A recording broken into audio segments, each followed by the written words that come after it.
So, let's pray. Umuhle Nkosi namanje ekuseni, umuhle mdalo somhlaba. Sibonga Nkosi ukuthi usasiphile, sesikhona Nkosi lomhlangano njengokudlela. Sesinusa Nkosi ukukhona bakho mina manje. Siyaxolisa Nkosi yami siphe kulo msebenzi. Sizovalidate Nkosi i-IDP. Yena Nkosi umkhomandela waledolobha laphezulu. Nkosi hamba embili, ngoba Nkosi nisakwenza. Nkosi ngoba utasiguide. Yaphindile emandla wonke. Kulamalanga Nkosi Jesu usebuhlungwini. Sibile Nkosi yami phansi phambi kwaPilato. Ubekwe emacala Nkosi langeke. Ubakala Nkosi uyakhuluma naye umfundisi wakho Petro. Uthi Petro ongakakhali iqhuze ulabe songiphike kathathu. Nase Nkosi lisho lokho. Uthi ukukhuluma kwethu Nkosi nekwakhe kwethu. Awu Nkosi mangakhulume. Silapha ke nile mandla wonke. Sinizobela ngale mphefumulo wakho umhlangano Nkosi yami ngoyakho ithando. Nowakho umsangresu Jesu. Amen. Amen.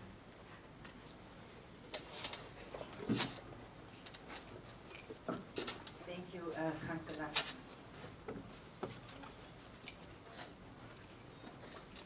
I would like to invite our CEO, Mr. Mathokoza Shongwe, who's going to make the opening remarks. Thank you.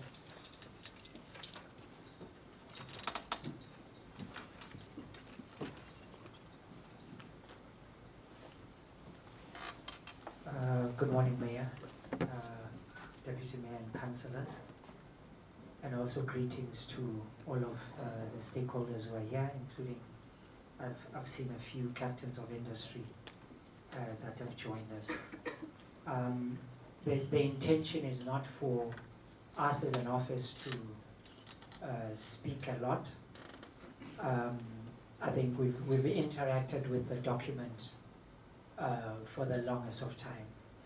Our process started towards the tail end of 2024. At this time, we should be actually getting into implementation mode.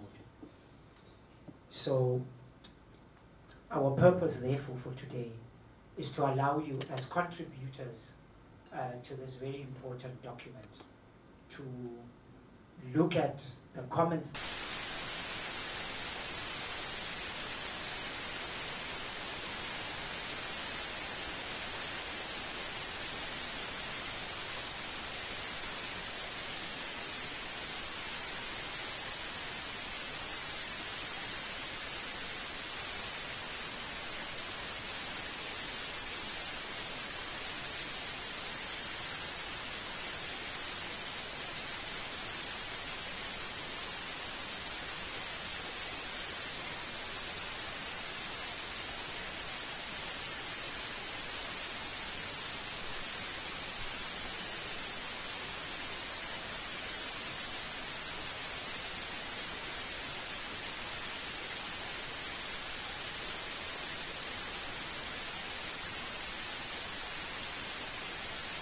Documents such as the comprehensive mobility plan that was completed in 2023, the town planning scheme that is already approved. We've also got other documents looking at disaster, looking at our natural environment. So we need to be able to then run with this document because according to government legislation and policy, it then becomes the document which we use for budgetary purposes.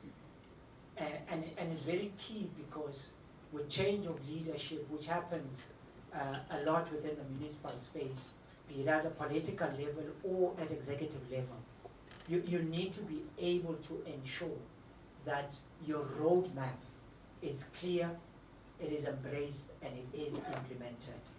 Otherwise, it then becomes a matter of who comes into leadership and which way do they want to draw or drag the municipality. So it brings all of us together and then it leads us, or it guides us in terms of how we move forward as a municipality. So as we look at it today, let's look at the things that we had put in our comments at the beginning, are they clearly spelled out so that when we move out today, we know that we've got a document which when we launch, it represents all of us in the different sectors. It has got 6 focus areas. So you look at those and you reflect on them to say, the presentation that our consultant is going to do they really talk to those focus areas? But also, those focus areas do not just come from creative minds. They are undergirded, they are really guided by the analysis that has been done, which are the first few chapters of the document. So I do hope you've spent time to read that analysis, because it is from there that you are able to say, this is the problem statement, and therefore this is the way we look at responding to it by putting in these 6 areas, all underpin our service delivery. So as we engage, as we interact today, I'd like us to really, it's not brainwashing you, but it is to say, think of it in that systematic way, because that is what will help us to say, indeed, we've got a document that we can all be able to run with. Now, those who have been in the municipality for longer than us, they know that there's a document which was developed from 2018 running up to 2049. Why are we then bringing in this one, and why are we raising it in terms of the platform? In part, it's because there's a lot which happened within globally 2020, but also within the nation 2012. So there are a lot of things that have changed, and yet the dynamic of development has been very, very rapid, particularly within our municipality. So it is those things which then made the office to say, let's rethink. Are our documents agile enough to be able to deal with unforeseen changes? And this document, it confesses to that which says, no, we are agile enough, and we should be able to deal with any kind of changes that may come, particularly unexpected change. We are going through a very critical time globally. I looked at the cars 2 days ago that were filling up to fuel at GAU, I mean at Total and at GAU. And you realize that the dynamics of world politics affect all of us, no matter how small as we may be seen, but it affects all of us. So we've got to be mindful, and this document has got to talk to global matters.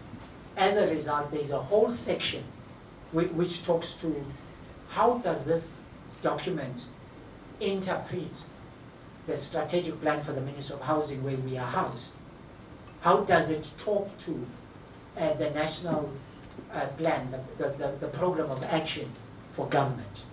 How does it also interact with the new urban agenda, with sustainable development goals? So it has a whole section which talks to that, because we are saying what affects the globe also affects us. And in a small way, we can also be contributors to how the world runs. And our contribution there is ensuring that areas around environment, greening, because climate change affects us, but in the things that we do, we may also contribute negatively or positively to issues around climate change.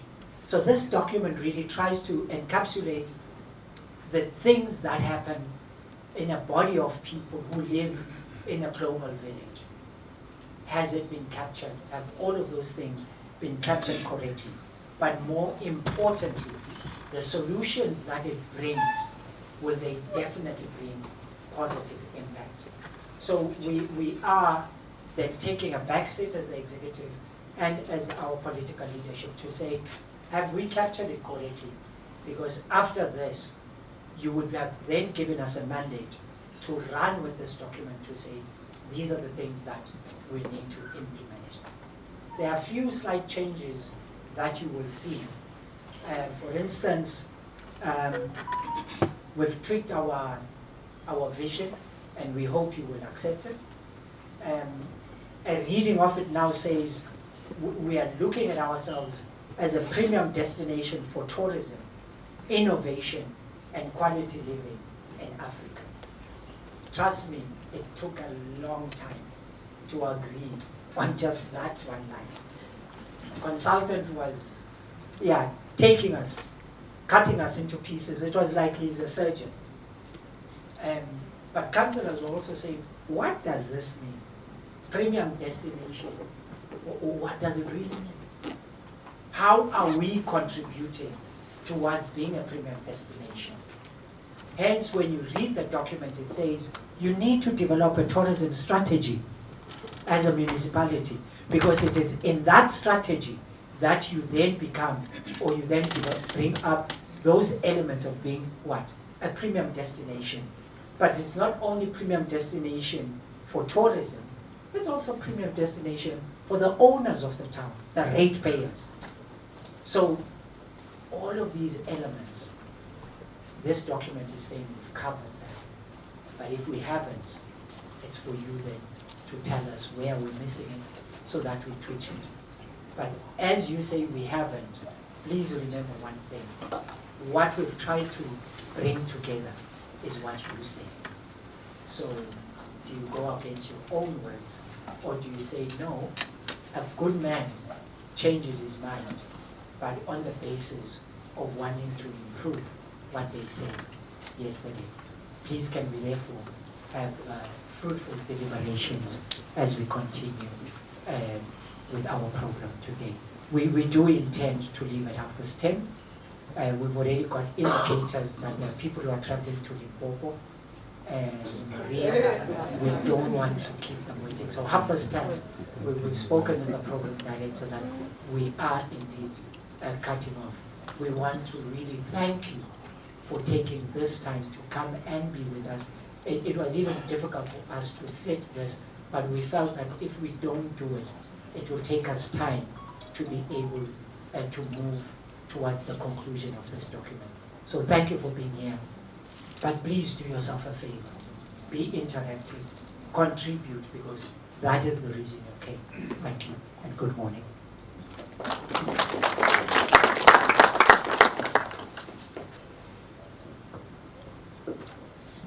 Thank you, CEO, for the brief remarks that basically inform us that we are here to validate the Bible of the Ezulwini town that will be guiding how we will be working for the next 5 years. And that is why your contributions and your comments are particularly important to us. At this point, I would like to introduce our consultant who is going to be making 2 presentations. We will then have our tea break and then the dialogue after. I would like to encourage you to listen to the consultant, who is basically just summarizing the information that is within the IDP. Mr. Tula Sizwe is from Altosol Consulting. This is a consulting company that was engaged by the municipality to undertake the process of preparing the IDP. I would like to welcome you, Mr. Dudu. Can we give him a round of applause?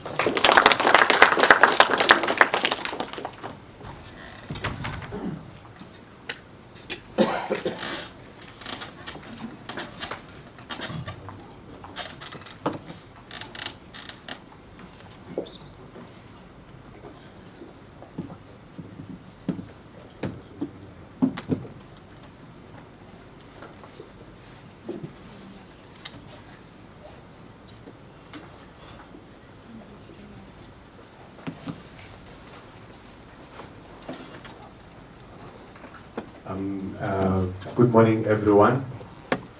Thank you for welcoming us. And we do recognize the presence of the mayor and the councillors and all our dignitaries, especially the owners of the town, should I put it that way, representatives from different stakeholders, from government, from industry, We thank you for offering us this time. And thank you to the gentleman who has just wasted part of it. Who was helping me with the connections here.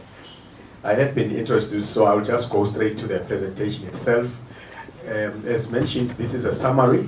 The full document has been posted in our Zurich website, Zurich municipality website, so I want to believe that some of us have been able to go through it. I was just lamenting the fact that the CEO took the podium first and with his polished English. And now I have problems because my English is it's quite messy, so please bear with me. Please bear with me. Okay, so this integrated development plan is for the period 2026 to 2031. In other words, it was supposed to begin its implementation yesterday. So that's not an April Fool issue, but it's a reality. It's supposed to begin yesterday. So we're just a little behind time. So we'll look at a few things regarding the background, which you guys know better, and then maybe a few. Actually, I think I would put in a slide on the IDP performance. I hope it's here. And then if it's not, I will just say it by word of mouth. And then we'll look at the key challenges, long-term vision, mission, which the CEO has just touched on. Look at the priority areas, and then look at the strategies themselves. We close it with the financial outlook, and then that will give us some time to deliberate, as mentioned. Well, it's an old town now, having been legally declared in 2012, if I'm not making a mistake. The issue of who is here, we've got 6 wards, obviously. We're just located within this corridor, Mazini Babane. And then I think the issue of the population, SEO, I'm looking forward to the next population census to tell exactly how many are we here. When we're discussing, we're tossing the idea of saying, what about looking at what is on the ground vis-a-vis what is on the official government census document. So yeah, there could be some disparities between the two. But for any official document, we'll go with what is documented by government. So when the new census comes in, there will be some changes. But it looks like right now, we have approximately 736 people here.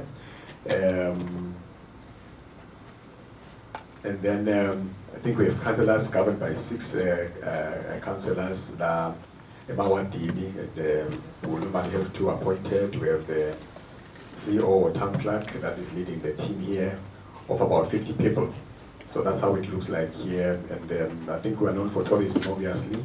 And then the retail has grown over the years. We see the emergence of corporate hubs and of establishments in the town. You are seeing the ICC fish. I think this month is a big month for the town CEO. What is lined up for the opening of the ICC fish? For whatever reason, Mayor, I'm self-inviting to that occasion. I must be there for different reasons. So really, you've got the central bank, you've got the Gables Mall. There's a lot happening here, new things, and yeah, and that raises the question of who are we becoming as a town.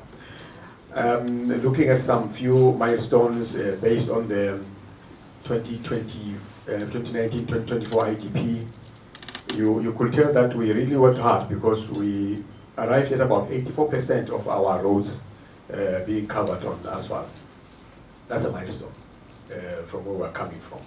And then obviously we were able to put together the comprehensive mobility plan, which we, through this IDP, want to implement. We've started bit by bit to implement it, but I think this IDP tries to roll it out.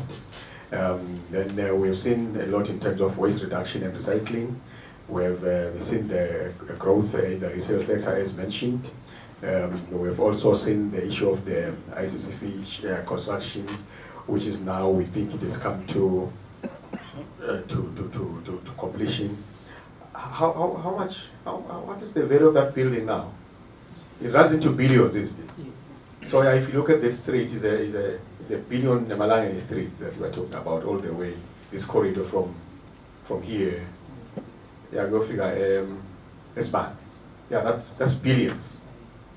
I don't think we have a town with the one street that's worth billions. Yeah, that has to be a Zubin for you.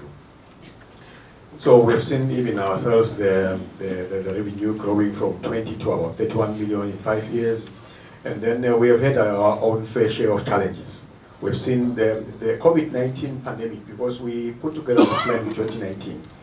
Then we are launching it, 2018 actually, we are launching it in 2019, trying to implement. The whole thing was derailed. COVID-19 largely to blame, and which was obviously reaching some of the resources. Loss of tourism leadership to Babane. If you look at the most recent stats on tourism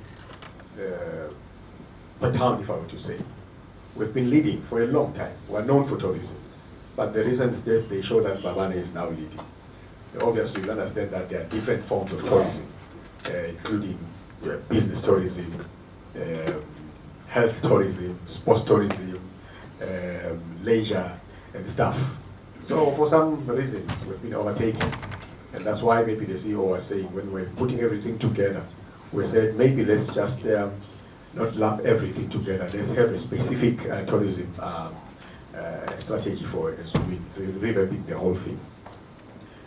So we also we've also seen the closure of some sun hotels and other tourism establishments. We see even internal now, we've had a period of high staff turnover.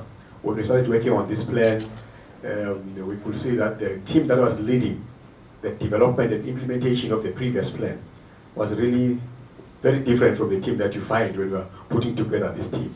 That's huge. And I was saying to the team, yeah, I hope you implement this through and then leave when we are done, because we don't want to see a repeat of what happened earlier. So obviously, look at this one. I think, yeah, we do lack some land for key infrastructure, like your landfill issues, your cemetery issues, and recreational issues. There are some key challenges around that. We don't have land. But one that worries me is the 40M plus in outstanding rates. People not paying. So I was busy thinking this morning that maybe these people should have paid earlier, because with the rising fuel cost now and a lot of problems coming, electricity going up, water going up, everything is going up. How is this going to fare when it comes to the issue of paying MR rates when we've failed while these things were lower? So anyway, that's a summary of what happened during this 2019-2024 period. Now, just to highlight the key challenges that we are trying to deal with in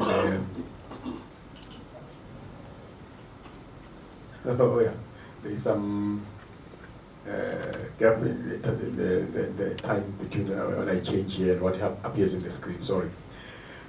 So yes, I think one of the issues that was coming up is the issue of the coexistence of tourism, corporate and residential uses, which there was a feeling that there is lack of clarity.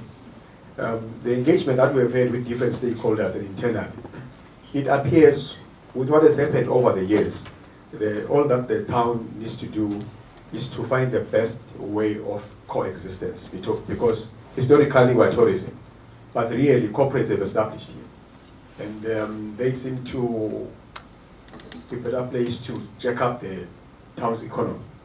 And I think we see quite a bit in terms of retail.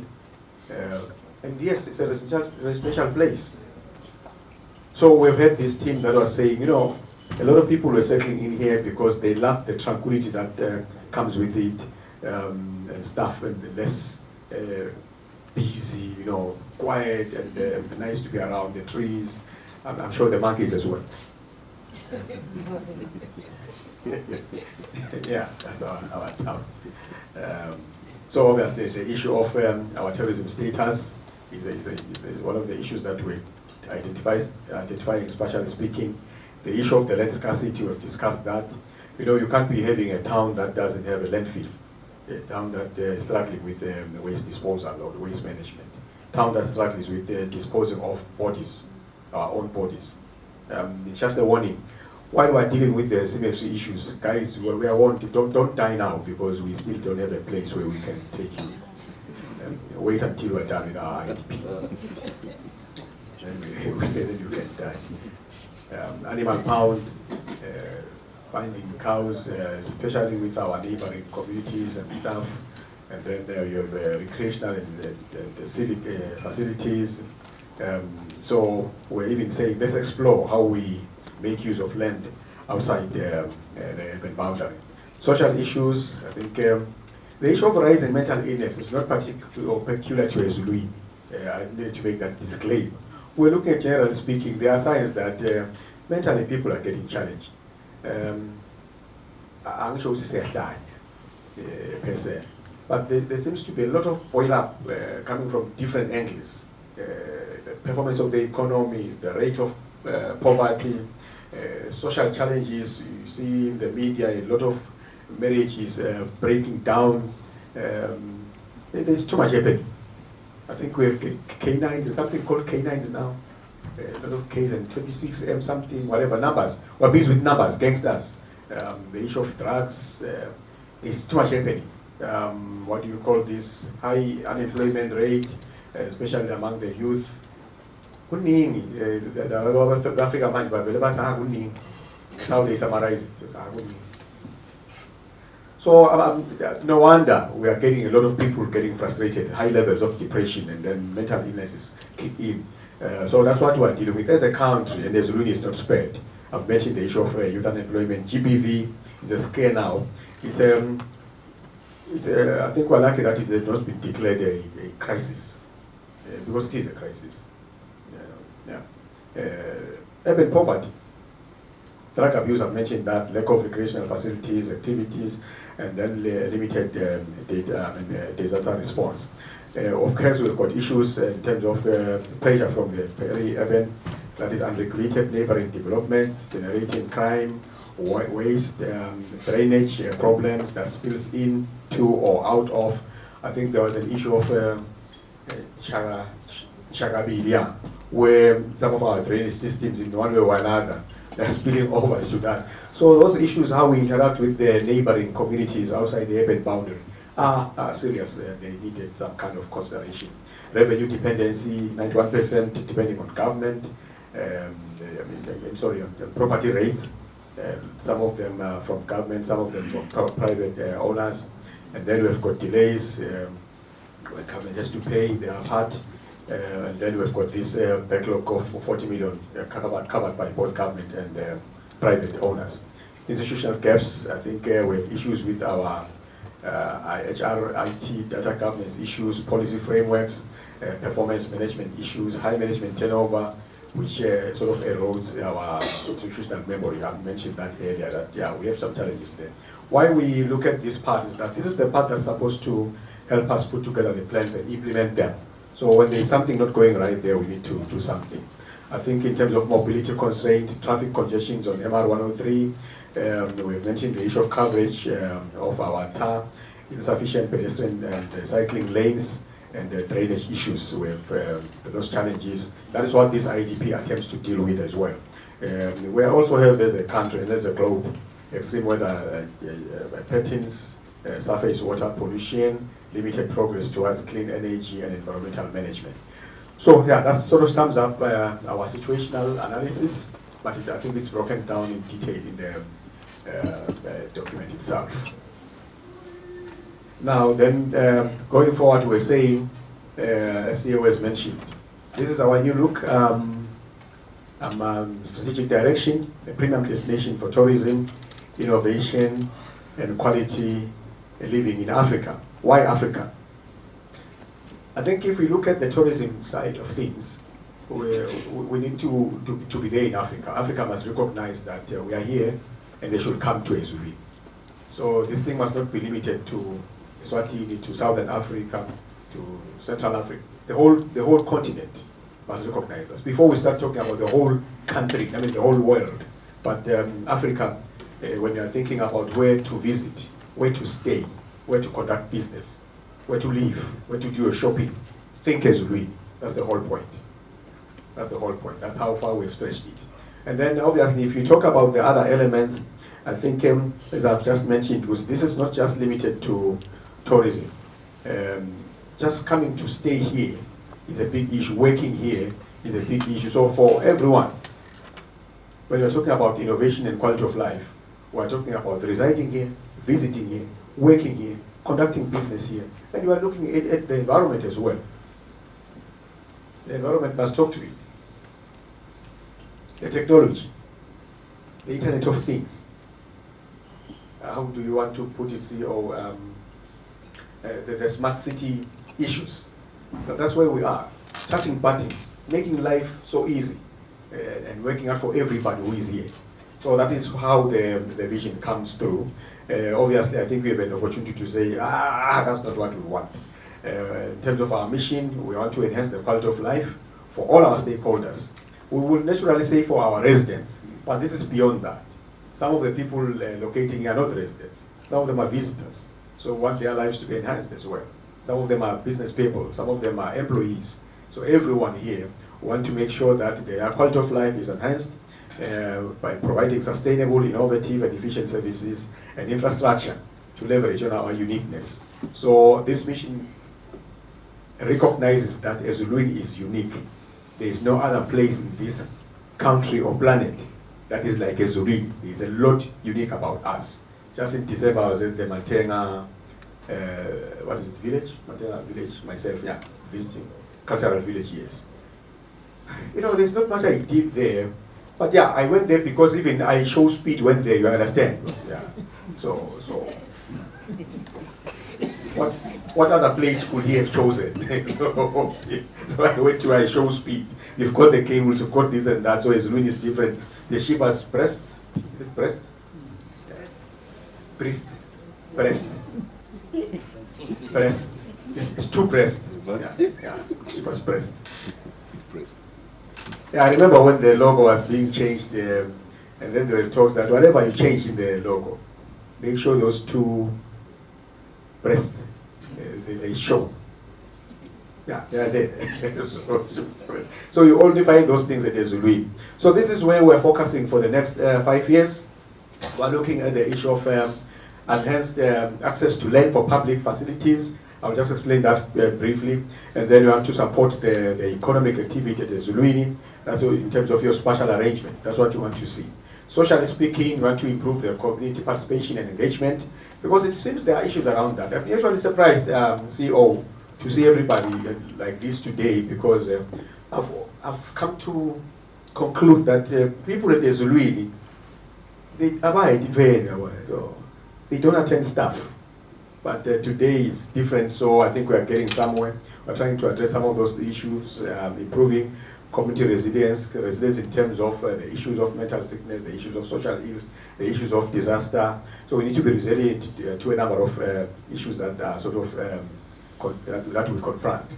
Financially speaking, we want to increase income diversification, move out from the 91% reliance on the property rates to some better looking arrangement. We want to make sure that we are able to meet the development, the town's development needs. Infrastructure speaking, we are interested in improving the motorized and non-motorized mobility. We want to heighten the road safety issues around the town, improve recreational infrastructure, and to make sure that everyone is connected to utility services, because that is not the case right now. Unfortunately, these things, we need to do them in collaboration with other players. Institutionally speaking, we want to improve the caliber of our staff, strengthen our HR systems, strengthen IT and data governance, improve communication and engagement. That is our ploy for the 5-year period. And when it comes to public health and environment issues, we're interested in transforming Ezulwini into a green town, enhance public health and safety, improve waste management, and combat the effects of climate change, so that our town is sustainable on its own. So those are the priority areas, and I want to go straight to each of them one by one. The issue of access to land, what do we plan to do? We're interested in designating land for public facilities through the town planning scheme. When we're putting together the IDP, the town planning scheme was also being put together.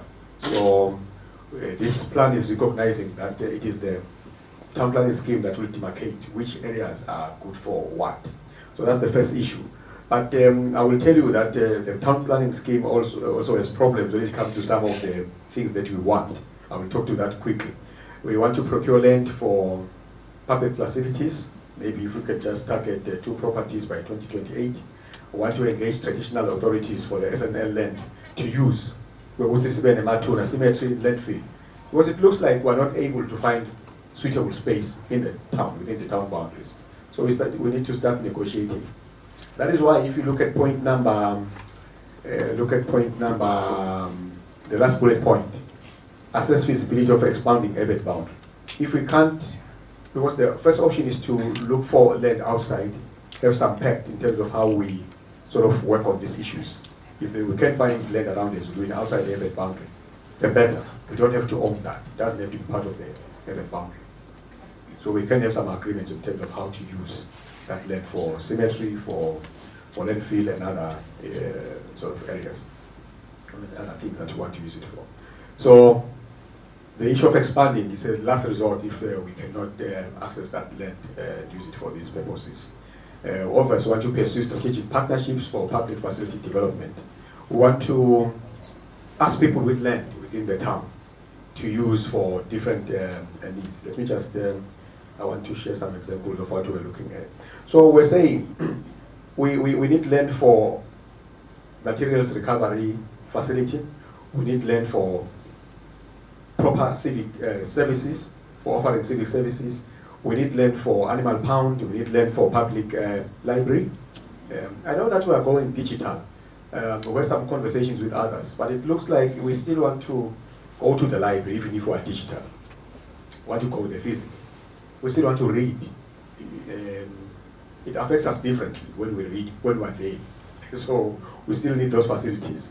Even access, the library will give us even that digital access, by the way. The cemetery issues that we've just discussed, the sports and recreational facilities, we need land for all of those. That is why the issue of access to land is a big, big issue. So there is a sense in which when you talk about the issue of sports or recreational facilities, if we don't have our own as a town and we can't buy, then the option is to ask those who have it to sort of go into some partnership so that we use that land and we have the facilities. Support those who can put them up for us to use. It doesn't matter whether they belong to us or to you, but let's have access and then use them. So that's deployed with this plan. The other thing, in terms of supporting economic activity, our interest is to promote mixed-use developments through the provisions in the town planning scheme. We're also interested in incentivizing developers for inclusive or affordable housing. The thinking is that as we set up a lot of retail, corporate establishments, the question becomes, where do these people stay that are supporting the economy here? Those that are working in the tourism establishments, where do they stay? Should they be coming from all over? Why can't we make arrangements that some of them, they stay here? And that sort of promotes the town's economy in a way. So that's the thinking. So promoting those that can put up something for affordable housing, implement the comprehensive mobility plan. That plan that says how do we make sure that we deal with the congestion here, how do we make sure that the exits and entrances to the town are adequate, including issues of safety and security during certain occurrences.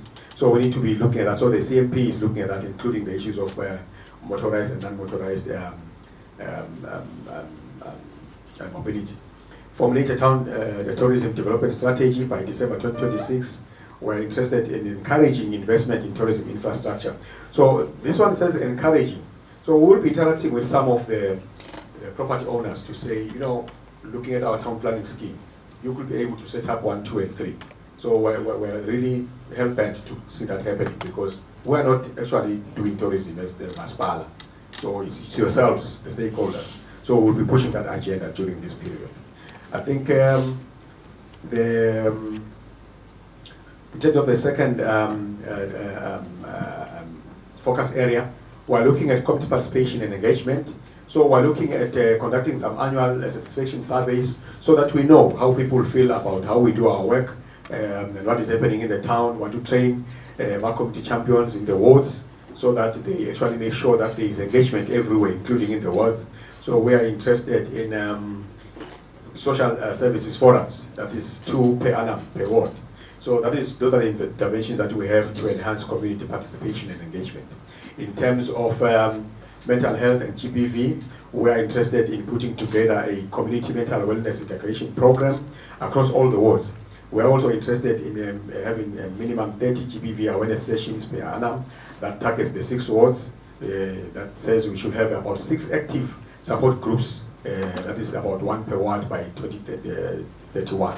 So that is our interest, to make sure that we are able to talk to each other, we are able to sort of reduce the pressure, we are able, even the GBV issues, we want to push them down because we need to talk. One of my struggles, ladies and gentlemen, just on the GBV part of it quickly and briefly. I've never understood the tug of war between male and female. It's like there's a competition between male and female. I don't understand why. Because the male cannot exist without the female. The ovaries are with the female, right? Yeah. So if we only have males, forget about the world. All those that are here die, and there are no people there. So the females are important for us to continue. We're here. All the males that are here because of the females. So I don't understand when they bash them. I struggle with that. So I have challenges, and when they compete with them and stuff. And then the women themselves, with their ovaries, they can't produce babies. They need the men. So why is this competition? It's like, I don't understand. I think we need a session for that, ladies and gentlemen, with due respect. So GPV comes from that. That is some kind of tug of war, unnecessary tug of war between male and female. Where it comes from, I really don't know. Maybe one of the members of the audience could help me with that. That's one thing I'm struggling with. Just that last year, I went to write something on my wall in Facebook. I said, for the longest time, I've always believed every problem has a solution. Last year I discovered, no, some don't. And I discovered I'm aging. That's the discover. One of them is just what I've talked about. Food security and livelihood issues, want to support about 150 or plus households with food company, want to train about 300 or more residents in food and income generation skills. That is what we want to do. Those are the social programs that we are putting together. And then, obviously, I think our partners will be looking at this and see how they support us. For instance, if we are talking about food security, I'm sure the people in Well Food Program will be helping us. I think NDMA also will be helping us, and others, the Ministry of Agriculture and stuff, because we want to make sure that people are well fed. Some people were saying, how would you talk about food security at Ezului? You know what is Ezului? Ezului, those people are rich. Those people are fine. And actually you do look fine, guys, but it's the problem of the pockets of urban poverty that we need to deal with. We can't ignore them. That's what we're dealing with. And then we're talking about the youth resilience, about 100 of them or more trained in life skills across the 5 years in all wards. We want to be looking at about 75 peer mentors trained and actively facilitating youth support. That is the program in terms of youth resilience. And then we're looking at the elderly and vulnerable support, where we've got about 80 elderly or vulnerable households visited per annum from 2027. So to provide the support that they need. It's only when you get to them that you know what they need and program accordingly.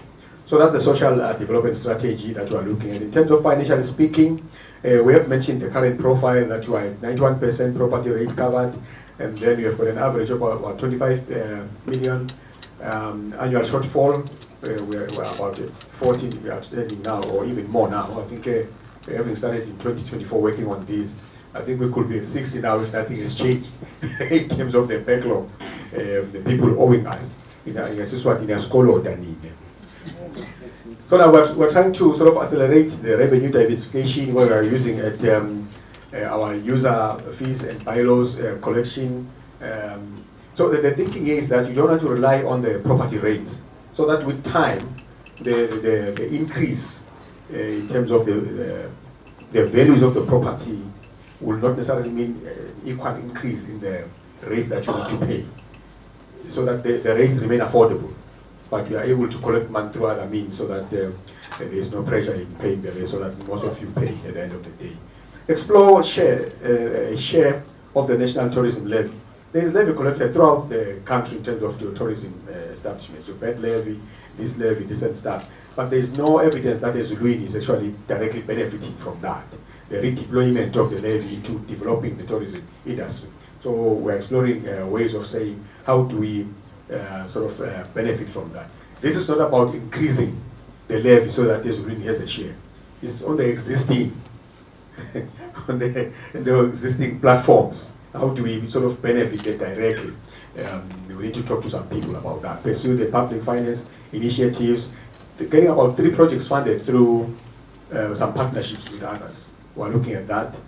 So that covers about 10% of our revenue. We want to establish a grant management function, train about 3 staff or more in proposal writing. We want to go out and ask for money, where we can do some urban development projects and can be funded through grant funding. So we need to have the capacity to actually go out and tap into that. That is deployed. So a sizable amount of our IDP will be funded through that. But we will start by creating capacity. Yes, that's how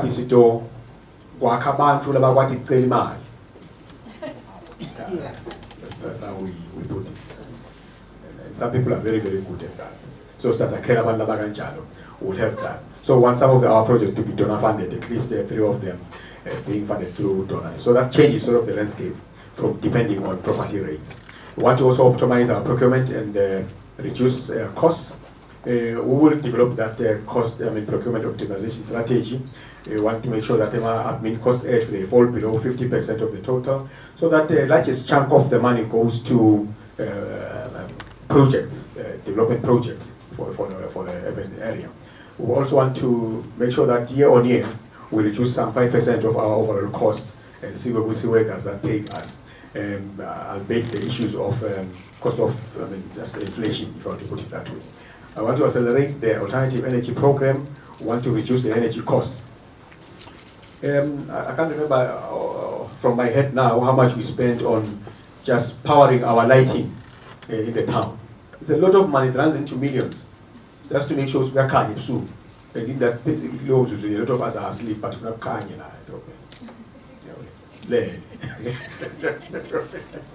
It's a cliche. It's always in lane. But I cliche. So a lot of money goes to that. So the employees, let's reduce the money that goes to that. Yeah. I'm seeing some cops here, I'm scared, and the mayor is going away immediately. Oh, the former mayor, sorry. I can't say, I'm seeing the cops, she runs away. Scary stuff. So want to accelerate that energy program, alternative energy program. Want to improve property rates collection to 98%. Want to make sure that everybody who has to pay pays. So I think this one is an IDP session, but it's also some kind of preempting that guys who are coming to collect. To those of you who are here and they have not paid, we're coming. We have some strategies to make sure that you pay. We're targeting we're targeting incentives for tiniest payment. We're also targeting litigation. But I think the way we've put it in the strategy itself, we're saying we have some ratepayers that are sort of peculiar in nature, and it's difficult to use either incentives or litigation to get the money. These are very strange people, right? I went to school, CEO, and we were taught about what do you call them? Motivation, approaches to motivation, employee motivation. And one of them, I think it's by Hesberg or somebody, who says it's either it's a stick and carrot approach, or carrot and stick approach, is that to motivate you, to encourage you to work, will dangle a carrot. Say, well, if you get this carrot, 5% increment on you, it's a carrot. So I wanted to find that some guys, they don't care about the carrot. You were like, what do we do? Then they say, no, for those, get a stick. So yeah, that's the thinking. But so the employee here is to develop ratepayer-specific interventions. So analysis, what is the problem with the ratepayer? Why are they not paying? What are the issues? How can we make sure that they pay? So for those, we'll be having some specific approaches to actually make sure that eventually they pay. That is the employee. So that at the end of the day, we're at 98% in terms of, that's a tall order. That's quite a tall order. But I think the target really should be 100%. Everybody must pay. We have challenges with government. They delay pay. Government, are you here? I wanted to talk to government. Government, are you here? So that you tell the audience why you delay pay. So when it comes to infrastructure enhancement strategy, the employee here is to expand the road network. I think some 5 kilometers expected for expansion. It's an existing road, but it's narrow, so we're looking at sort of doing some expansion. And then we're looking at about 3.5 kilometers in terms of upgrades within this period. That's just limited to the amount that we think we'll be able to have. So we're looking at about 5%, 5 kilometers of pedestrian paving and 5 kilometers of cycling lanes within the town within these 5 years. So I think we are going to be seeing, we'll be in Europe in no time. Because in Europe, these people, they use a lot of bikes on their roads. That's why the issues of congestion are well taken care of. So we need the lane so that some clouds don't bank on us. And then we want to facilitate the handover of the MR103 from government to ourselves, because we're not able to deal with it. All the problems that are related to MR103 running through town, we can't deal with it while that infrastructure belongs to government. So I think a lot of you have got questions. Why not Peshla? Why don't you do 1, 2, 3, or 5? That's not our road. It belongs to someone. So I think the discussions are, can you give us that road so that we can deal with it? Obviously, when you give it to us, deal with it first, make sure it's good, give it to us, and we will take care of it going forward. The issue of right-of-way mapping, subdivision, and smart public transport system are in the pipeline. I think this one, the smart public transport system, the thinking earlier was to have a bus rank. Earlier, that's the earlier thinking, the 2019, 2024 IDP. Looking at Ezuluin and the whole setup, it looks like the bus rank idea is not, it didn't get enough traction. It doesn't look like it's going to work. So think about smart transport system whereby the whole thing is timed. If you collect abantu uyahamba ukuthi lapho uzawuthumbe khona umele endveli yini ungahambi bayathiwa ukuthi i-transport range itholakala kuphi range itholakala kuphi nini mdabu kuphi kuphi. Those of you who travel a lot, you will find ukuthi i-Gautrain asesibeke kudala singayikhathane kakhulu. I-Gautrain kuyathiwa ukuthi tabe kuphi kuphi nini ufike ugibele uhambe. And some of these things what masabboys bakuthi masabboys ka ukhanda ngathi ukuthi nalomshayeli yiyo lokungacela ukukumele ke ukumele ukuthi awukhuluma naye.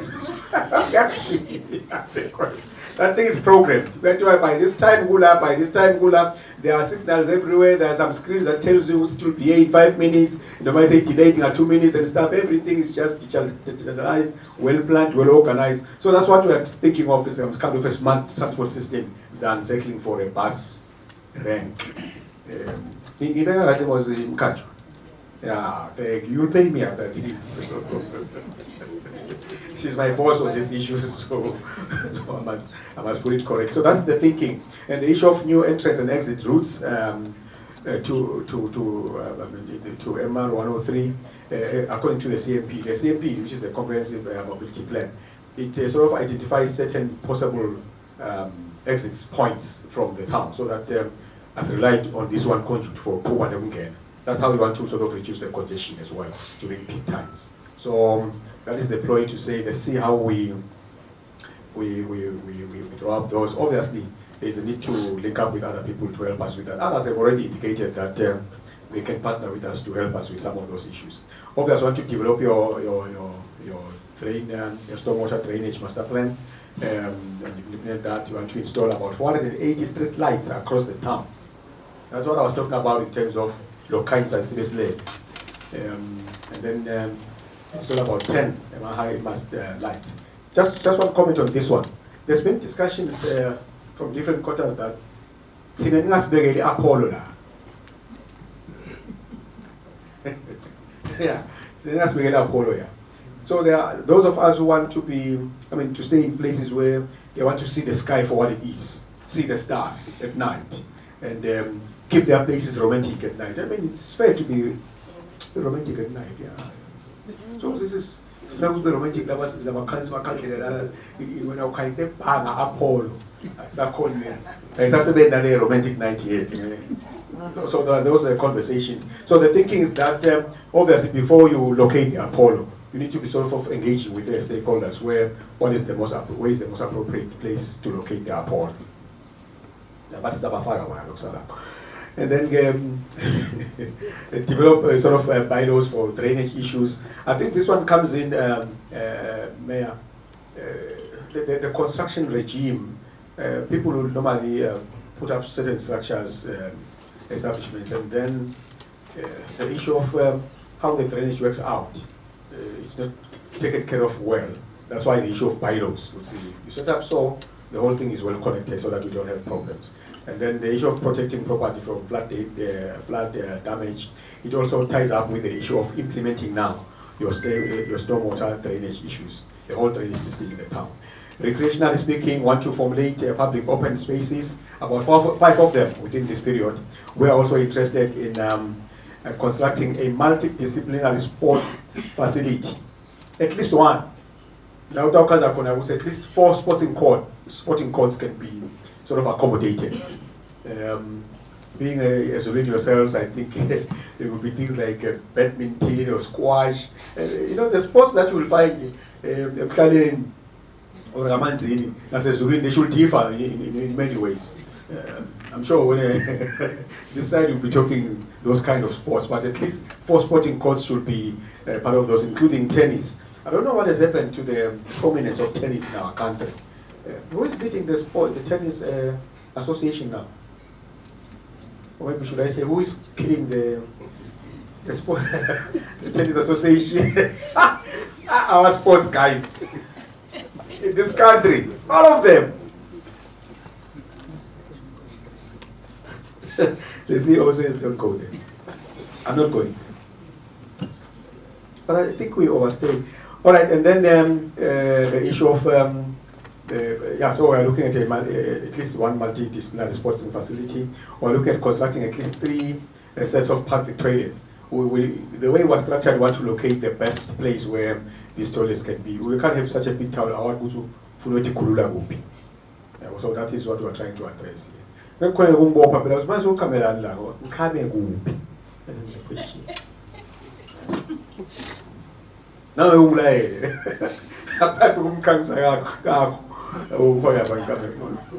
it's a big problem we're trying to deal with. We want to facilitate, this is an explosive one, facilitate the revamp of natural hot springs. You will understand with some of these natural hot springs are not, sorry, not some, all of them are not in the hands of Maspada, right? So that's why the way this is worded is facilitate. We need to be working with the owners of those establishments to make sure, because these are public facilities, they must look good, they must serve us well. So we have to play a role to make sure that everything is okay. We need to come to agreement in terms of how we can sort of assist each other. We can use the carrot and stick approach even for that one. Take the carrot and look for a stick if the carrot doesn't work. But we need to facilitate that.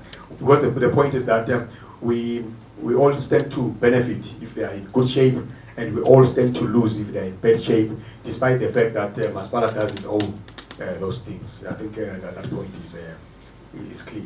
And then we're interested in in having a collaboration framework with our utility providers. We need to agree what is possible and what is not. I think back on about water, guys. Water, yes, thank you. Back on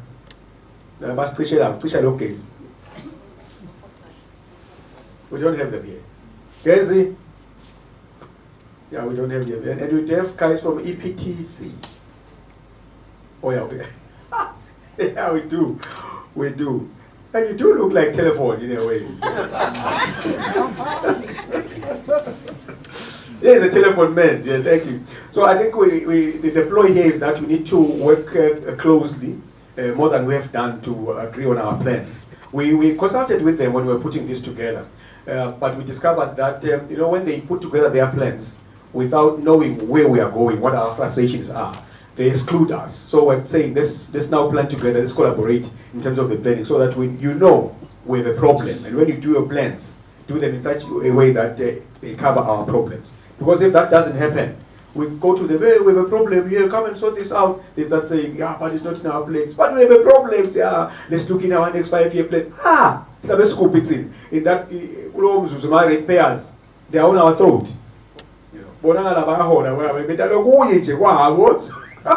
So we need these town-specific plans from them where we tell us. So here we have issues of coverage, for instance. There was a coverage here, not the entire area is covered. So we need to be saying, how do we cover the remaining? Because by the end of this IDP in 5 years, we want to make sure everyone is connected. The issue of connectivity, infrastructure. So are you done with your copper? Have you taken all your copper cables, EPTC? At least as Louis, because we don't want you coming back to say, it's about you a cable. So we don't want those cables anymore. So we want to be saying that program, we go to, they used to call it something like we're going for optic fiber, what. I'm not a telephone man, please. I'm a planning man.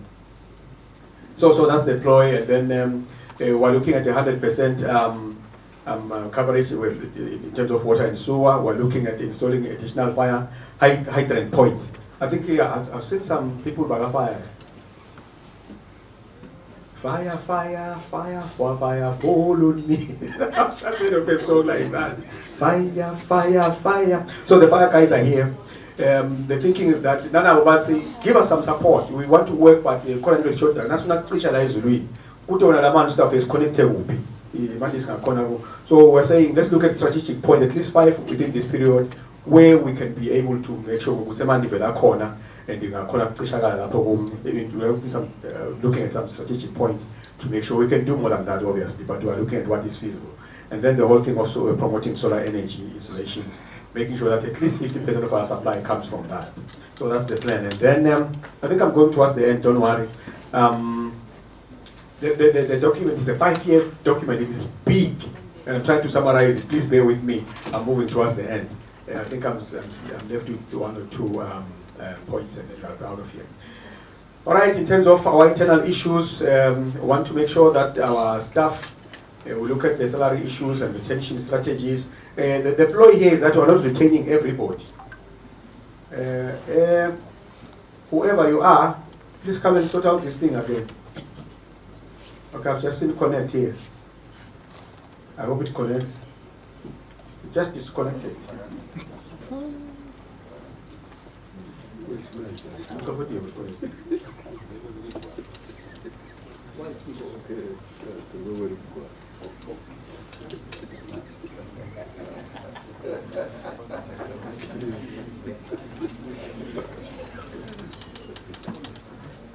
Yeah, I think this time I'll see what's my case in about this.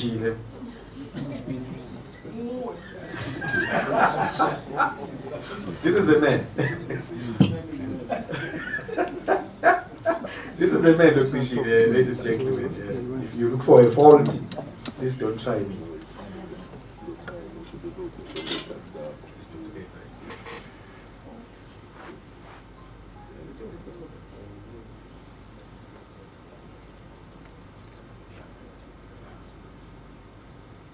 So this man says the projector doesn't belong to him as well.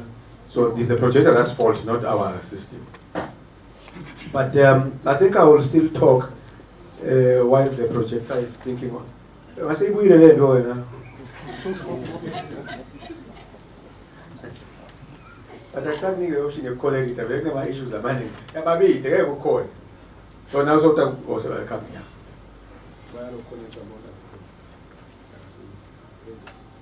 Yeah, I'm not about to get in Jalo.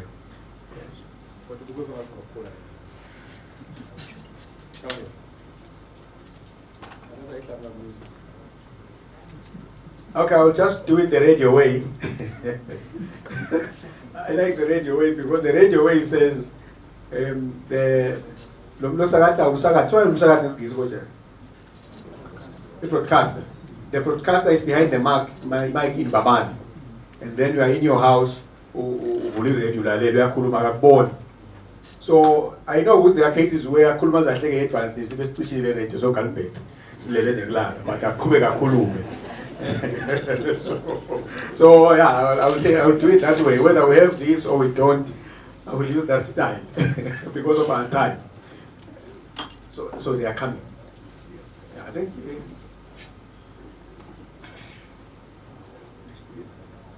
Is somebody operating this remotely? What's happening there is not what we are doing. Ah, so we are looking for LAN.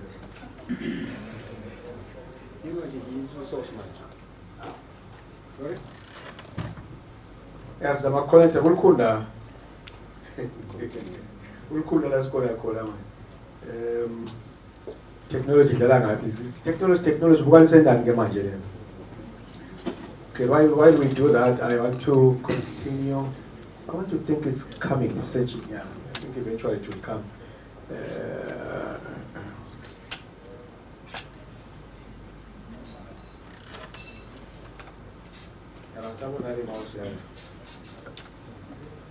Okay, so yeah, we want to make sure we're saying we'll benchmark the salary so that we remunerate our people well, but we're also saying we want to do retention of key of our staff. So this is selective retention. We're not retaining everyone. We want to retain the key people, making sure we start succession planning it. So this is for key positions. Want to work on our reward and recognition program, want to make sure that we conduct our training needs assessment and partnerships, people that are going to help us with capacity building, that's the partnerships. We want to introduce the mentor coaching, and coaching as part of our interventions. And we want to do some culture assessment. I've been to some organizations, including municipalities. I've seen where we say if you don't change the performance culture, it doesn't matter what strategies you bring, it doesn't matter what IDP you bring, nothing is going to change. And I've seen in some organizations that the culture must change all the way from the board, in this case from council. So when council has got another culture, laid-back culture, and then you expect the team that implements to have a really running culture, it doesn't work. We take the culture up there and go all the way down. And when you have a bad culture at EXCO level, you expect the guys on the ground to be really running and doing stuff. You can't get that. So the whole thing must run through. So culture change is important, especially if you are bringing in something new, you want to do things differently. Then you must really change the culture, including the culture of connecting to the project. Letting this depth while we're working. So we're interested in employee wellness and engagement surveys that tells us who's back with back. Sorry? No, it's this one. Then I am quite considered. So now we have the right men now. The real men who actually appreciate the things.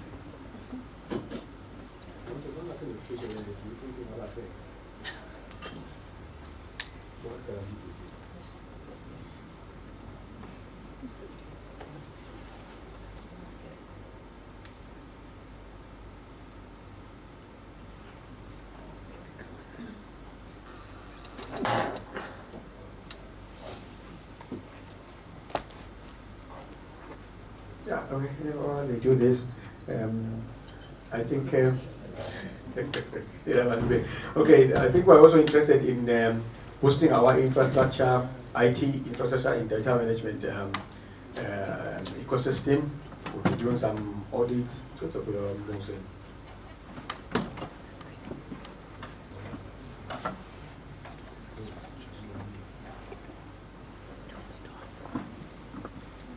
Guys, I wanted to tell you that this guy is a Lamin, and this is what you get from Lamins.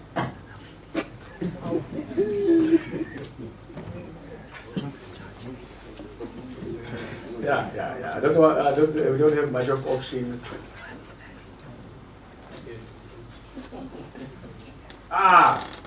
Give the man a bells. Thank you very much. I think I have 5 minutes. The other 10 has been shouted by these guys all the way from the beginning. But I'm almost done. Please bear with me. I would be done if it wasn't for these men. All right. I think we want to boost our IT and data governance. We want to make some serious investments. Just a quote, not a quote, a statement. When I spoke to Dave Wright in 2008, asking him about how his business, he was a FNB CEO at the time. He said, "Look, business is good." I said, "Are you serious when everyone is coughing blood?" He said, "Well, as a bank, we invested in IT a long time ago. And right now, we're reaping the fruits of our IT." Fast forward to 2024, 2025. There's a strike FNB. That was a protracted strike. And I'm saying, what kind of management is not arresting this thing? And behind the scenes, I could tell that, but we're getting our money from the ATMs. We're banking through the ATMs. We're doing business in the internet, doing this and that. So there was no drive for FNB management to quickly foil the strike. So in a way, they were saying,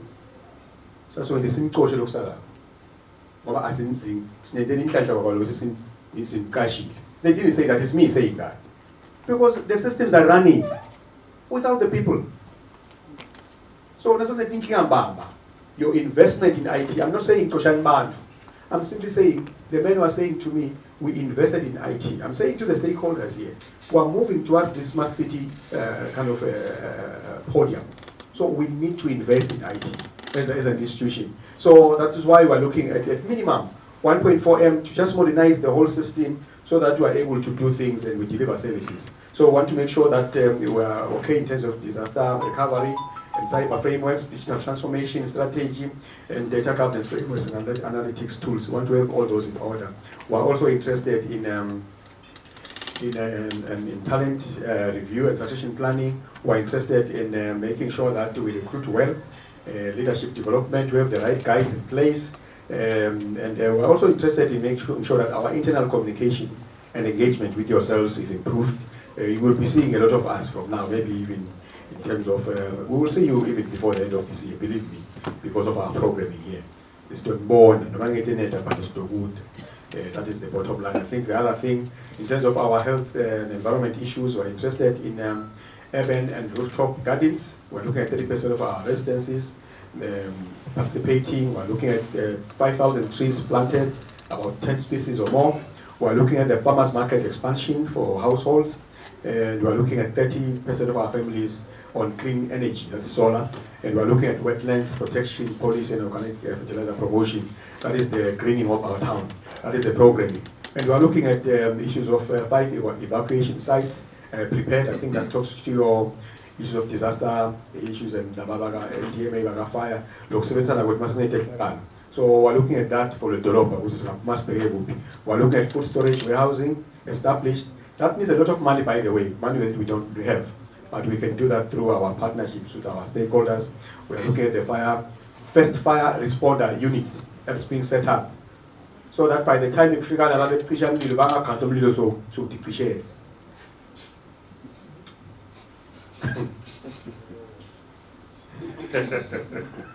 So we're looking at that so that it's not connect back beside about who say, oh, that's it, I get what's in Nala. Who can say it's run it down young land. Water bowser and early warning system procured. We're looking at having at least one water bowser right Europe. In the early warning system, we're looking at the issue of symmetry and animal pound establishment, whether Langakati or Napanda, as mentioned earlier. We're looking at integrated waste management plan even developed. We're looking at compulsory waste segregation so that we have 80% compliance at least over pass margin. We're looking at 50% reduction in the organic waste, Bokashi expansion. That's what we're looking at. Payla machine, so it's for waste value chain, for the waste value chain. We're going to make sure that there is materials recovery facility that is established as a Zuluini. And then obviously we're going to have our own climate change action plan. And we want to make sure it's funded through donor funding. Then we want to have our own climate change integrated in all our municipal plans. Everyone. It's why mainstreaming integration. Yeah, I think we are accustomed to HIV and AIDS mainstreaming, whereby all our programs actually see about to solve. So the same concept is being brought in here.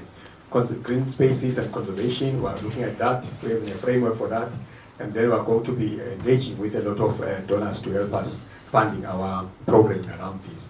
Let's move towards the end. The money. The money. This one is looking at 358, if not 362. Sorry, 358 is our revenue, that's projected revenue over 5 years.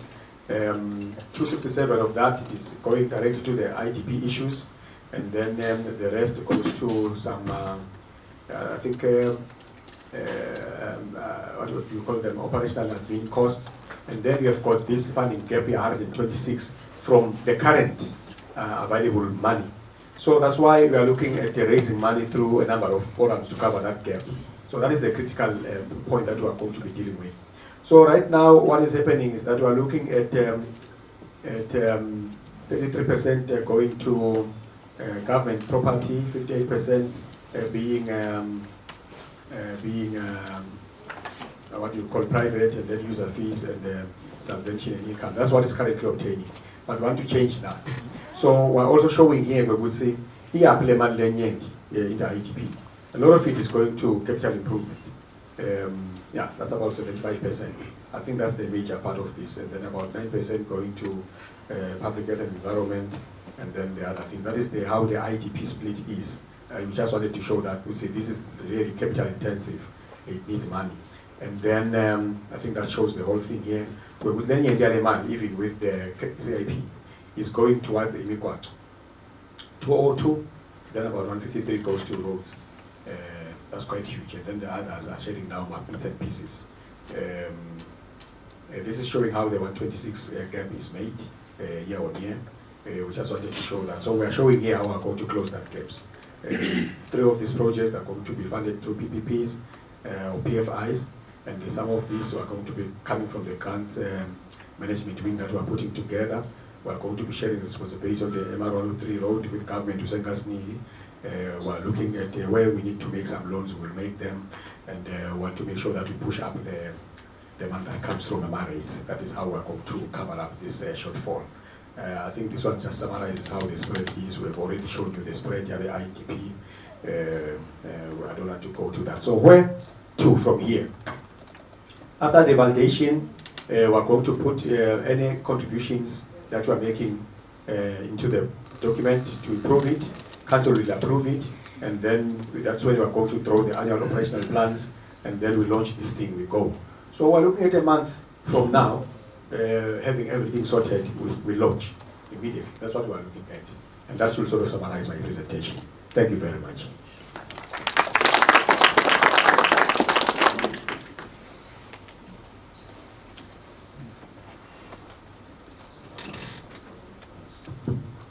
Can we give Mr. Dludlu another round of applause?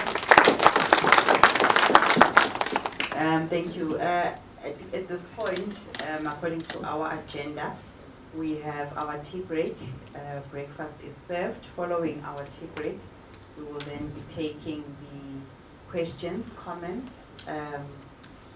for our IDP from yourselves. At this point, I'd like to invite you all for breakfast. The breakfast has been served outside of the podium.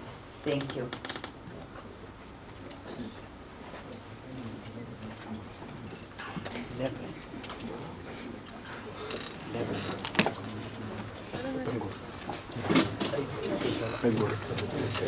Eleven. 14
our program so that we are able to keep to time. At this point, I would like to welcome our corporate services manager,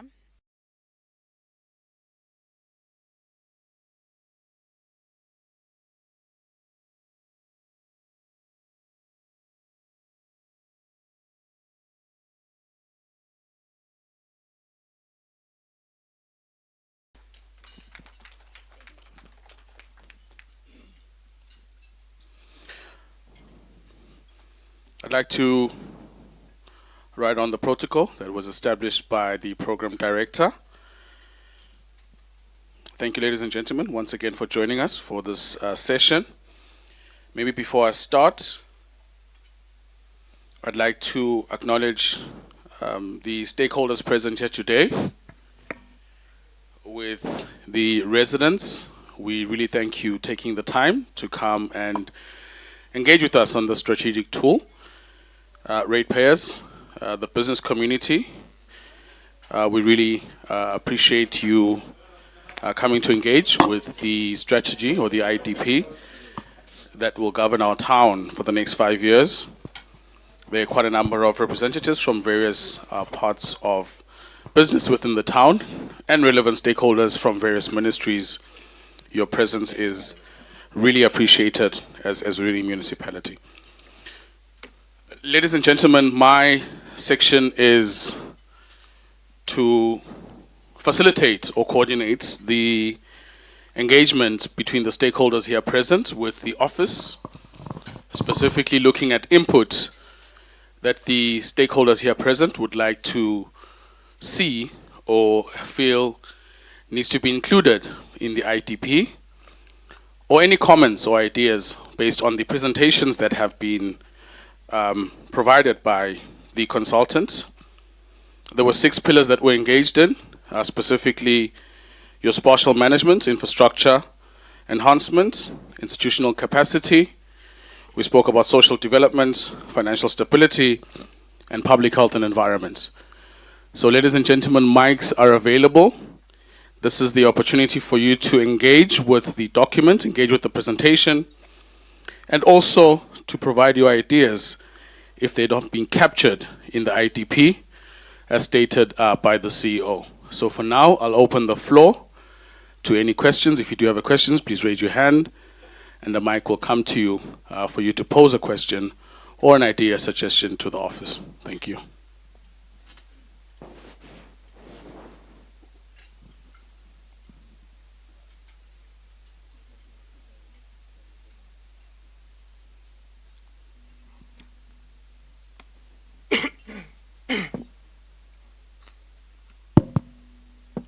Good morning. Morning. My first question is concerning the bus rank. Is it going to still be at the marketplace, or is it totally moved? Then my second question, on your document on page 66, the speaker mentioned something about fire, but I saw that he skipped a point about fire response unit. What exactly is it? Is it a new fire station or what? Then on my last point about the tennis courts, the speaker should read the Rates Act.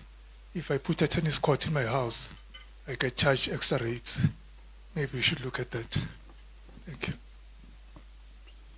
Okay, thank you very much. I'd like to take 2 sets of questions before I allow the office to respond.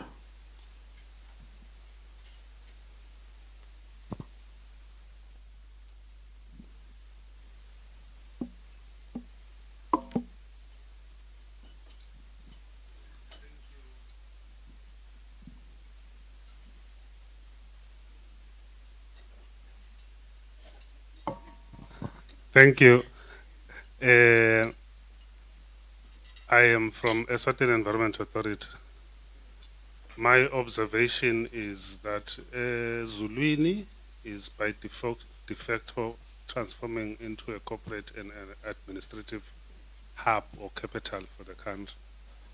I've seen Central Bank, FNB, ERS, MTN, Communications Authority all moving to Ezulwini.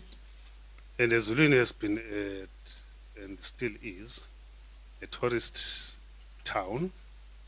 However, this shift might have some socio-economic and environmental pressures on the services that Ezulwini is accustomed into providing. So I must admit I haven't looked at the document thorough, but has that been integrated into it? My other interest is on the waste management. There is so much over-reliance on third party to provide the waste management services for the town. Yet this is it's in the Urban Government Act and the Environment Management Act, as well as the waste regulations. It is a responsibility of a town. At government level, I see government addressing that. Some way back, while I was still with another town in my other life, there was the Mafutseni landfill, which was looking at easing the pressure from local authorities from finding land. Government found land, invested on that, and even invested on the feasibility and the assessment, environmental assessment. But I don't see towns, including Ezulwini, coming together and taking advantage of that. And from the presentation, it was highlighted that the issue of a disposal facility is not there.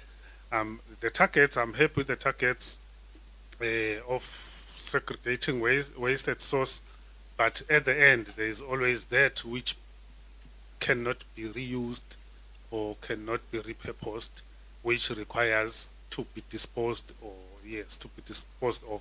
So this document must balance the shift from the tourism town into a corporate hub. Already the pressure is there. Everybody now, the sewage system was being flooded. Previously, Ezulwini was serviced, had septic tanks, but I think those septic tanks couldn't handle it anymore. And us as an environment authority, we also do water monitoring in the streams with other government ministries. We can see that we could see that the streams passing all towns, including Ezulwini, are being polluted because of the pressures as a result of the development. So I think my suggestion is that maybe if we can look how, more especially on the waste management issue, because the over-reliance on Matapa, which the landfill is already full. So if as an authority we could, out of nowhere, and say, no, there's no waste should go to Matapa, you see the effect will also be felt by Ezulwini, will also be felt economically. We are the corporate hub, they are the industrial hub. So it would be chaos. I think that one is an issue that you should prioritize. Thank you. Okay, thank you very much. I think there's one more question in the front, and then I'll allow management to respond and acknowledge some of the ideas and suggestions from the stakeholders. Thank you, sir.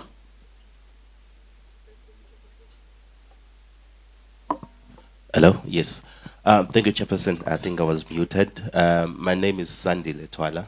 I am from the National Disaster Management Agency. So I think probably in terms of my comments, you will realize that more in terms of leaning towards issues of disaster risk reduction and addressing, I think, some of those issues. But I think it's really to congratulate the municipality.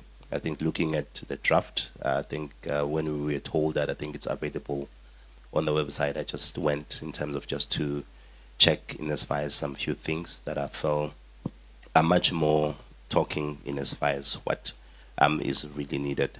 But looking at the document in itself, it's a bit short because when you don't plan for something, that says you will not be able to do it. Sometimes you can say it's more of a cross-cutting issue, but if it is not like placed clearly, it might fall through the cracks. So I'm talking about the issues of disaster risk reduction. I was hoping we probably could have much more of a standalone thematic area because it's something that we're living with. And then it will probably speak on the investment that we will do on that. Though it's appearing in some of I think what we call the social development and I think on the others in terms of the building infrastructure and all of that. But I feel if we had coined that as a standalone, I think it might also help. I think one, you're looking at the diversification of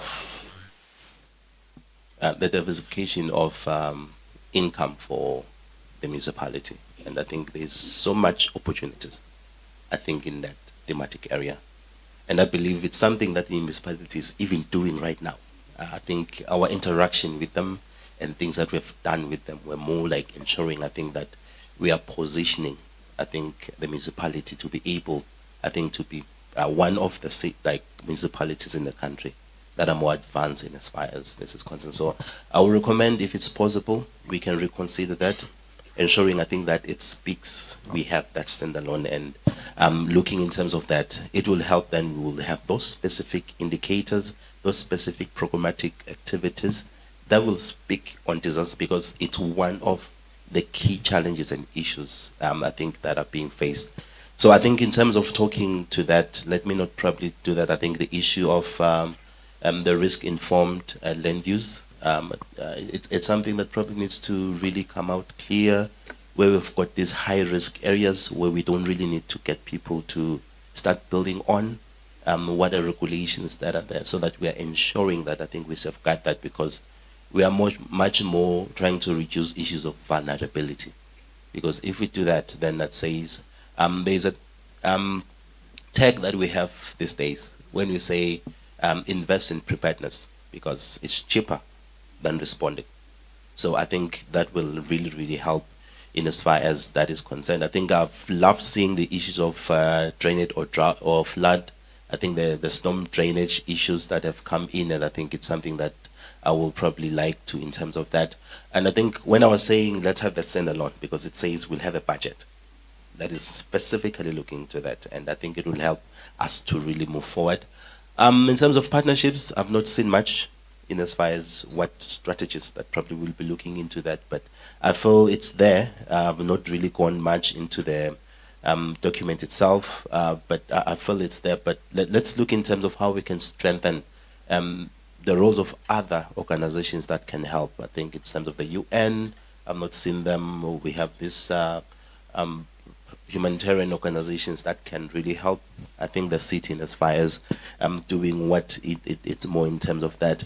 Issues around urban poverty. We spoke about vulnerabilities. I think those groups that are more vulnerable, but issues of really understanding that group, I've not seen that, but we have mentioned them. But in as far as what strategies are we going to be using so that we're able to know where they are, who they are, and what are their needs. And I think that is one of those critical issues that can help us, because we might be responding. I think I've seen some of these initiatives like your backyard gardens, training people on livelihood activities. Is it what they need? And I think that can really help us to invest. I think that I'm saying let's invest in data or evidence generation as a municipality, so that we understand, I think, our populace. I think issues around green economy, I think you are moving, I think, in the right direction. So probably we might need to, I think, enhance that, let it appear much more clear. I've seen the Apollo mast, and I think probably we might need to be intentional in as far as having those that are solar driven as a priority, other than depending, because the issue of energy these days, I think, is one of the most critical issues. I think SEC has been requesting for some tariff increase, water, some tariff increase. Right now we're grappling with fuel, and I think it's really speaks to the transformative nature in terms of how I think we're looking in terms of things. The last one, Chair, it's now on the social development strategy. I think the kind of programs that we are proposing, can we just probably try and shift and just look for more transformative programs that we can speak into? I think issues of GPV, it has been mentioned. I think the consultant was even saying he does not understand why we are doing it, because we need each other. But let us be much more transformative so that we are having sustainable solutions. And then I think then the other towns can come and learn from Ezulwini as far as how they've done it. Thank you. Okay, thank you, Mr. Twala. I'll hand over to the office management to respond and also acknowledge the suggestions and ideas from the stakeholders. Then we can prepare for a second round of questions. Thank you, Mr. Bennett. I would like to respond to maybe a couple of comments. First, it was a question from our stakeholders on the bus rank, if it is still going to be developed at the market or not. I think first would just like to say that Ezulwini is not going to be developing a bus rank, but we will be having pick-up and drop-off points. And the main reason for this is that there's certain regulations that are attached to a bus rank development. First, you must have the land for the bus rank. You must have, it must be gazetted. There's a lot of other prerequisites that will allow us, or that are required for us to have a bus rank. And because our consultant has mentioned that we do not have land in Ezulwini, we will be looking into, in fact, the town planning scheme recognized specific areas where we should have or look into the development of pick-up and drop-off points that have been specifically designed, one, to cater for the population that is using those areas, and secondly, to cater for the use of, bus ranks, the pick-up drop-off points must also have, your toilets as well, and slightly off the road, but not enough to then affect the surrounding private properties. So there are two areas where they will be accommodated. One, yes, it is in the area where our market, our handicraft market is located. And second, another area that has been identified around the Corner Plaza and the Gulp filling station site. So those are the two areas where they've been identified to be located. And then the second one is basically on, I just wanted to respond on the disaster response in terms of development within the urban area. And then my colleague will then talk to, the response in general on disaster management in the town. So the town planning scheme Mr. Lulu was speaking to is a legislative document that guides development in the town. So in the scheme, that is where you are able to control certain development aspects, including how developers should control issues like stormwater within their own properties. The new town planning scheme has included elements on how we will be controlling and expecting specific developments to contain controlling areas or controlling elements that, control any amount of stormwater coming from your property. Simply because we have noted the correlation that's between development, infrastructure development, with disaster management. So for example, if I come in and I want to have a mall in Ezulwini, and most of the area will be concrete, there's a specific requirement for you to plant a certain area in comparison to the size of what you will be, developing in concrete. So basically, you are now saying that for every, for example, 100 square meters of my concrete, I have included that I will plant trees to control the stormwater that is coming from my own development. So this is how the town planning scheme is then used to control such areas. We then have other areas as well in terms of other documents that we have within the municipality where we try to then use that in accordance to what is required nationally in the law to control whatever is being undertaken in the town, so that it doesn't affect our surrounding properties, and it doesn't affect our peri-urban areas. Thank you.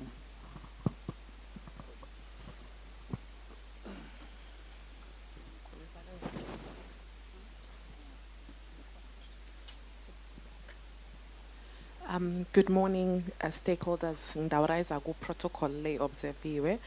I would just like to comment on two issues, one on waste management and the other on the whole DRL issue that was raised. Manang Zamboni Babetwala. But waste management and reliance on third parties. Consultant presented that the best other option, Lekona, that's available, is for us to engage our neighboring SNL, that is the Swazi Nation land, so that we can partner on such issues. Why? Because Ezulwini currently does not have a suitable land where we can develop our own final disposal facility, be it in a type of a sanitary landfill or be it in a type of an incinerator. It does not allow us environmentally in terms of feasibility to have one in town. But we will be relying in the peri-urban to engage and say, because they do have land available, how can we partner so that we can realize this and make it more possible? And they can also benefit equally because there's no current waste management infrastructure in the peri-urban areas. Further to that, there's also programs that we are running as a municipality. We have introduced the waste separation at source program, which has proved to be very effective. And these programs are informed by what we conduct, which are studies on waste characterization. Standing here, we know how much volumes of waste we are producing, what are the types of waste that we are producing. We know that we've got 38% of organic waste being made out of the food and the garden waste that is produced in town. So that is the second target, to say in the next years to come, being 1 or 2 years, we need to target more on the food waste and the garden waste. And in the presentation, it has been said that one of the activities that we will do is make sure that we are converting that food waste, that garden waste, into bokash, and then we are selling that back or providing that back to the residents so that they can promote your urban gardens or your rooftop gardens. So not having a landfill has been a blessing in disguise in that it has forced us to be very innovative in how we deal with our waste inside the town. The last, I think you also mentioned pressures being that of from septic tanks and that being from pollution of our lands, of our rivers that are traversing through town, which we have too, and that has been captured very well in our State of Environment report, which is a separate report where we have detailed out on how we are impacting the rivers that are traversing through town and what are other environmental pressures that are existing in town. On the DRR area of saying, let's have this as a thematic area that will be a standalone, I would just want to share that we have separate plans talking to disaster risk reduction. So in the previous IDP, what happened is that there was an objective that says, let's make sure that Ezulwini as a town is disaster ready or is resilient to disasters. So that objective then now, in terms of an outcome, forced council to then have those disaster risk reduction plans. These are in 3 volumes, very detailed. They are talking to the type of environmental hazards that we have in town. They talk to issues of fire. How are you going to mitigate fire? There's a fire risk. Standing here, we know are these areas prone to fire hazards, which areas are prone to floods, which areas, and then what are the contingencies that we need to do. So as developers, when they come to town, we already know what will impact you more in terms of that. So it's a separate in-depth plan that has all the details and it answers everything that has to do with disasters. With the fire part, we are not really establishing a fire unit. Luckily, the fire services and the local authority report to the same ministry, so we belong to the same parents, if I were to put it. What we want to do is to have have a way of responding. Whilst you have logged that call, have a way. For example, today we have an issue of fuel in the country generally. So it's important for us as a town to respond before even the fire escapes or even the fire damages a lot of property. So that's what we intend to do, to be a first responder whilst we have called the core people that have been mandated to deal with such fires. Hence why we'll be procuring the Bowser to say, let us just put the fire out before we can call the fire emergencies. And we do have a very specific budget that is talking to all issues that have to do with disaster in the town and the programs that we're implementing under the disaster portfolio. I think I'll end there.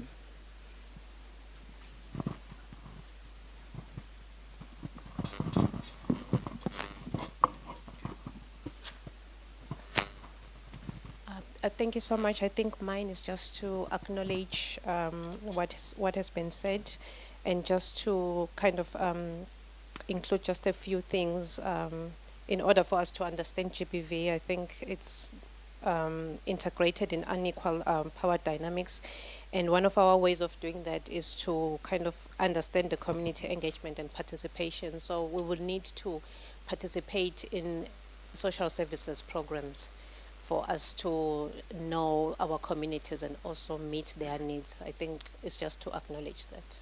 Thank you. Thanks for the questions that have been asked. EA was looking at the shift from tourism to corporate. I think we've tried to, for lack of a better word, demystify this.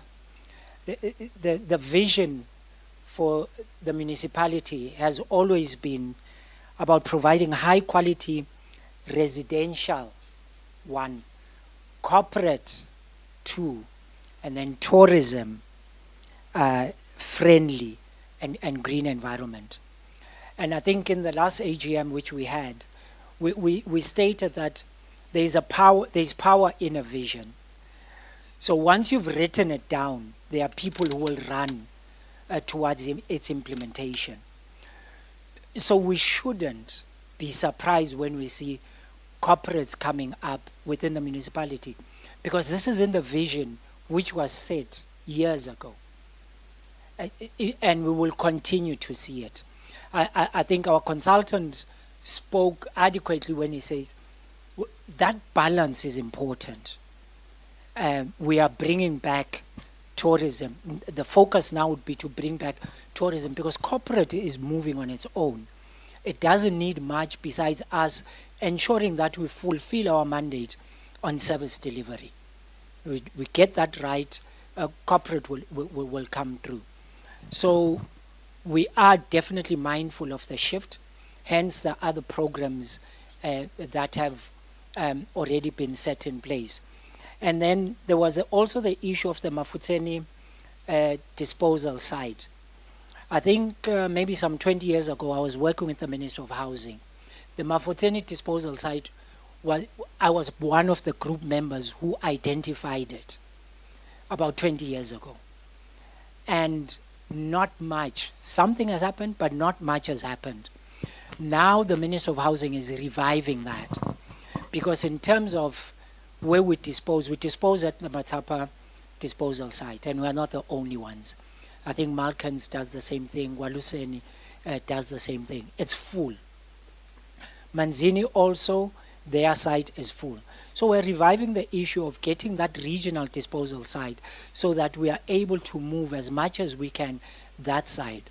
But key at our level is what our manager for public health and environment has said. How can we reduce the waste that goes to site through all the recycling programs that we can be able to develop? Because if we don't do that, we are already sitting on a time bomb in terms of the disaster that can happen if we fail to manage our waste. Side issue. Side issue is that we have engaged with some of our local neighboring communities to have a site that we can use. Unfortunately, the dynamics of conversations were such that we couldn't proceed. Otherwise, a site was identified, everything was almost at a go, but we had to stop. So as we look out for other areas for waste management, we need also to understand the dynamics of our politics within the communities that we live in. But we hope that we will be able to win it, because you can imagine it's a high cost for us to dispose at Matapa. How much more Masese Mafutsen? You know, and those costs are at the end of the day sitting on the shoulders of residents like you, ratepayers like yourself. So we need to say, how do we ease that burden? Otherwise, we really thank you for the comments that are coming through. I'm just checking if there's any other one that has been left out. I think the issue of the marginalized, we've said it here before, that the nature of our people is that, I don't know how best to put it. If I'm seen as being well off and I have a social challenge at home, one of my kids is an addict, it becomes difficult for me to be able to speak it out so that I get assistance. If anything, I'm likely going to get a rehab, probably somewhere in South Africa, and contain it at that level. And our social services department is here to be able to assist people who are marginalized in different ways.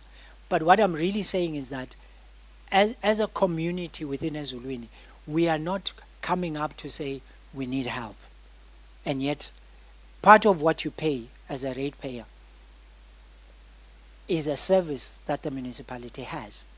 We may not do everything, but we do have partners who can assist. So if you can open up more, I know our vulnerabilities, it gets then to be weapons used against us. But if we can be able to trust the office in those areas, issues around urban poverty, you are facing whatever challenge, come to the office. Let's see how we can support. We may not do it ourselves, but we can definitely link you with someone who can help you. If we can open up more on that side, then we can be better able to deal with issues around urban poverty. Thank you. Okay, thank you, CEO. Thank you, Exco. I'll open up the floor for one more round of questions. I'm mindful of time, ladies and gentlemen. Yes, sir. Thank you very much.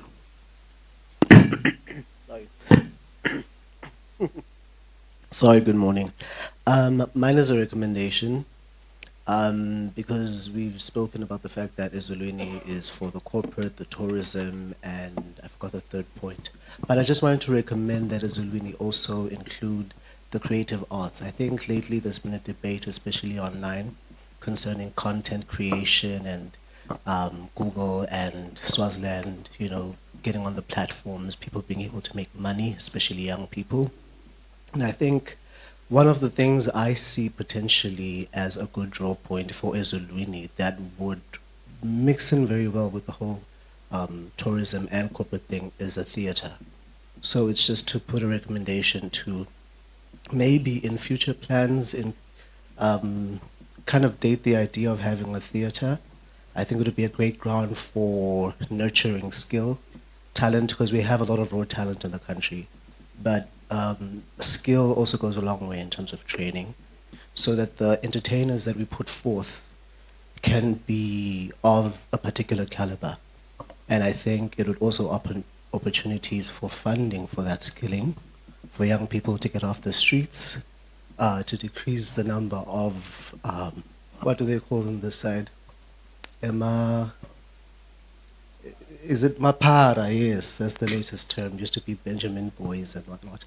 But yeah, Mapara. You know, I think it would really address a lot of social issues, as well as speaking to social issues that the Social Welfare Office has, like GBV and trafficking, whatever it is that's currently going on. Theatre has a powerful voice in many communities. It's proven over the ages to address such issues and bring consciousness to the generation. So it's just for me to put out there. I know we already have the Babana Theatre Club, and it's going through a revamp, and it's introducing new programs. but I feel like Ezulwini could really be a hub, as it used to be an entertainment hub back in the day, with Happy Valley, but that was a different sort of entertainment. But yes, thank you. Okay, any other comments, questions, ladies and gentlemen?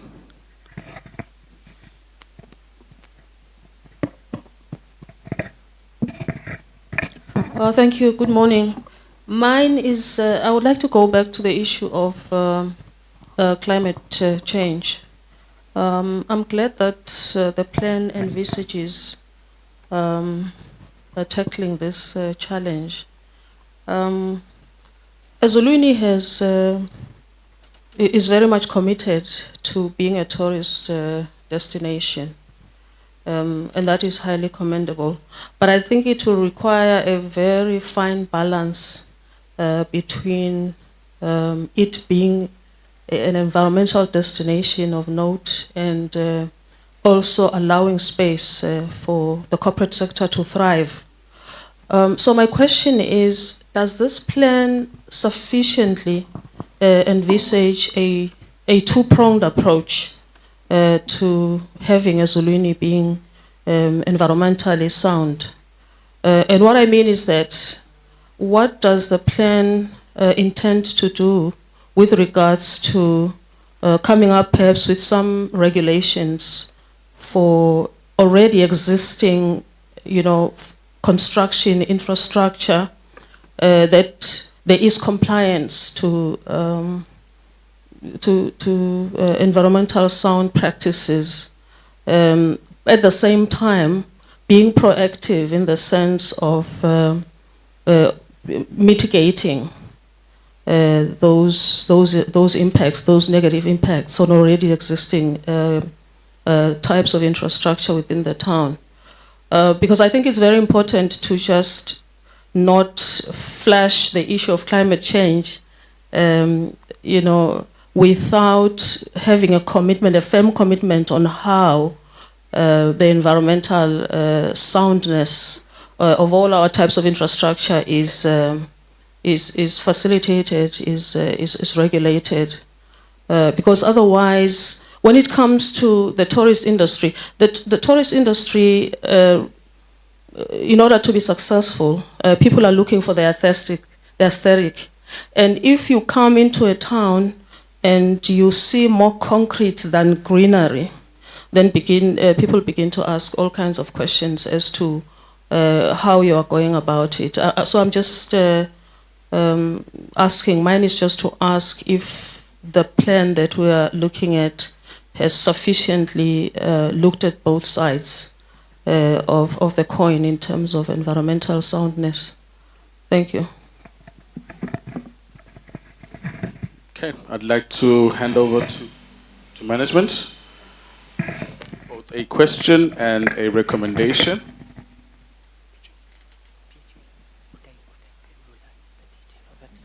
Thanks again for the questions that have been asked.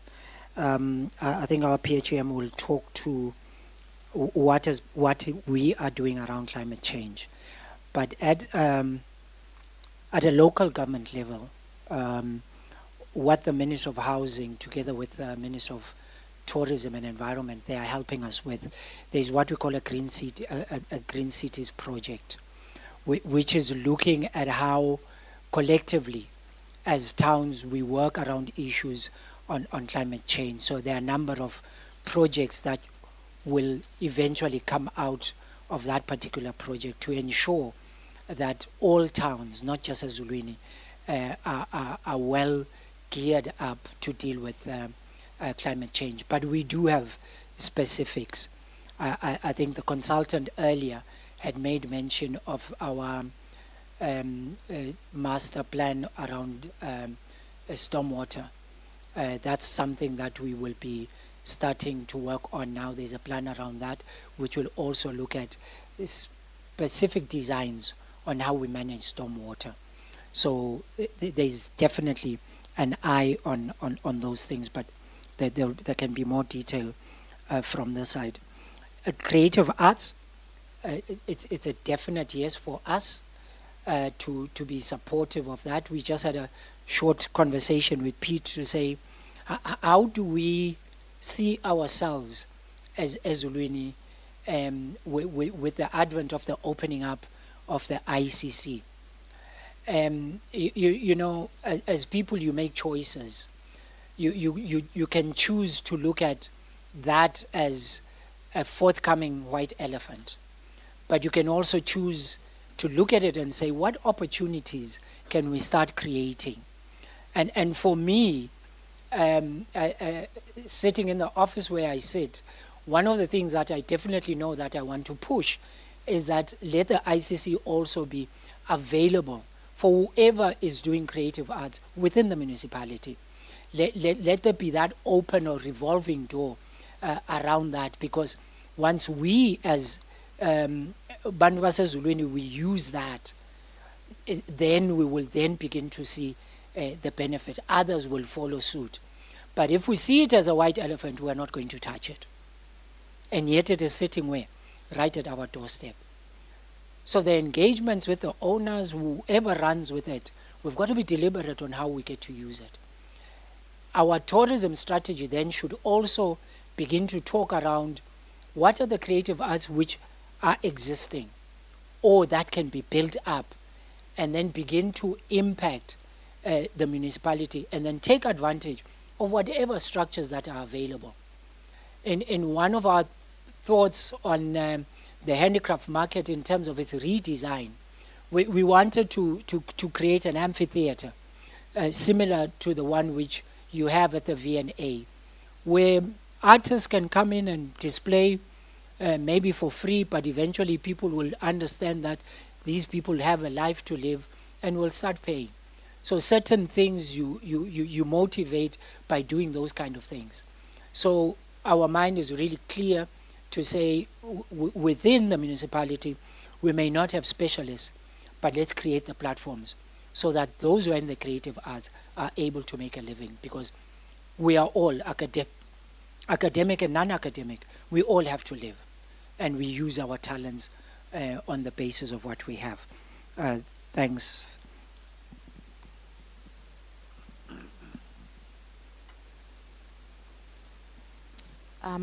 Thank you for the question.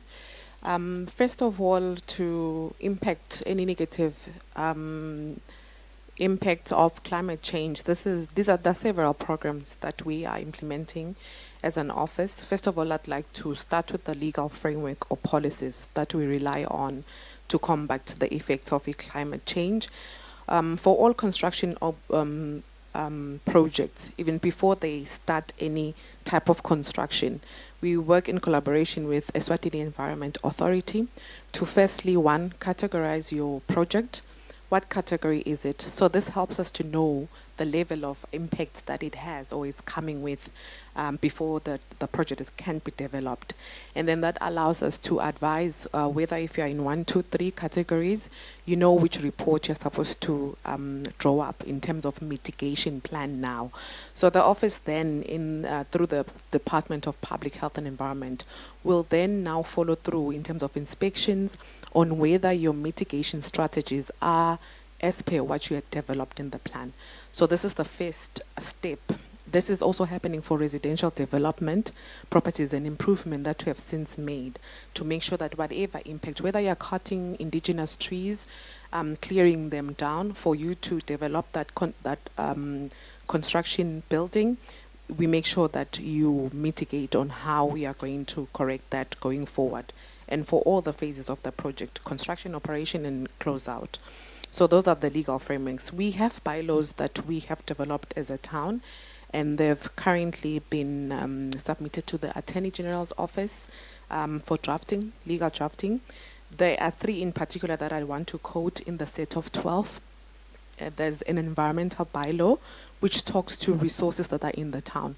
You cannot be seen to be just mining river sand in all the rivers that are transversing through the town without the appropriate permits. There's the fire bylaw. You cannot be seen just open burning of your private property is now not allowed. It's prohibited unless you have the required permits. So all of those are issues that we're trying to incorporate to make sure that we are fighting climate change. Our strategy under public health is for us to green Ezulwini. And in that, part of it is for us to plant 5,000 trees over 5 years. So once we see free space, we ask to put a tree. And I'm happy that Mage is such a big plant lover. So we need to do this. And we need to, yes, we need to collaborate on that one to say, corporates do have open spaces where we can plant trees together. We have worked very well with Central Bank of Eswatini, where they are working with us in making sure that they're donating indigenous trees, and we're doing tree planting in our schools, in our open spaces. We need to make sure that we have indigenous trees. Why? Because we know that we have invasive alien species which compete for water versus our indigenous. So we need to make sure that we are planting more indigenous. They become sponges in the case of flooding. They become good shade during times when it's very sunny. So those are some of the things that we are doing. The waste separation at source, or reduction of waste of source, is also one program that is fighting the effect of climate change. If you're sending food waste to the landfill, when it decomposes, it releases gases. So if you're reducing this at source and making sure that you're developing compost from it, you are fighting the impact of climate change. In the current strategy, we'll also be doing a new policy, that is the wetland policy. So what we have realized is that we've got wetlands that are inside private properties. So with that, we want to identify them, delineate them, and say, as private property owners, is there a collaboration that we can make to say, if you can just use that wetland in that piece of land as a recreational facility and not develop it, could there be anything through our Rating Act that recognizes that you can't use 10% of your property, so that then we are adjusting the tariffs in terms of rates to say only 90% of your property will be charged a certain tariff, and 10% will be charged a lower tariff because you're not developing, but instead you're helping us to preserve those wetlands. So all of these are part of the programs that are fighting with climate change. Thank you. Okay, thank you very much, CEO. Thank you, management. Ladies and gentlemen, do feel free to continue engaging with us on our social media platforms. A lot of these programs, initiatives that we're talking to or we talk about are normally posted, are always posted on our social media platforms, on our websites as well. We do have these strategic documents like your town planning scheme, your state of environment reports that are available for your viewing and for your interaction. The office always remains open to those interactions, and I'd like to hand over back to the MC, and thank you very much for the questions, the suggestions, which will definitely influence the final report for the Integrated Development Plan. Thank you very much.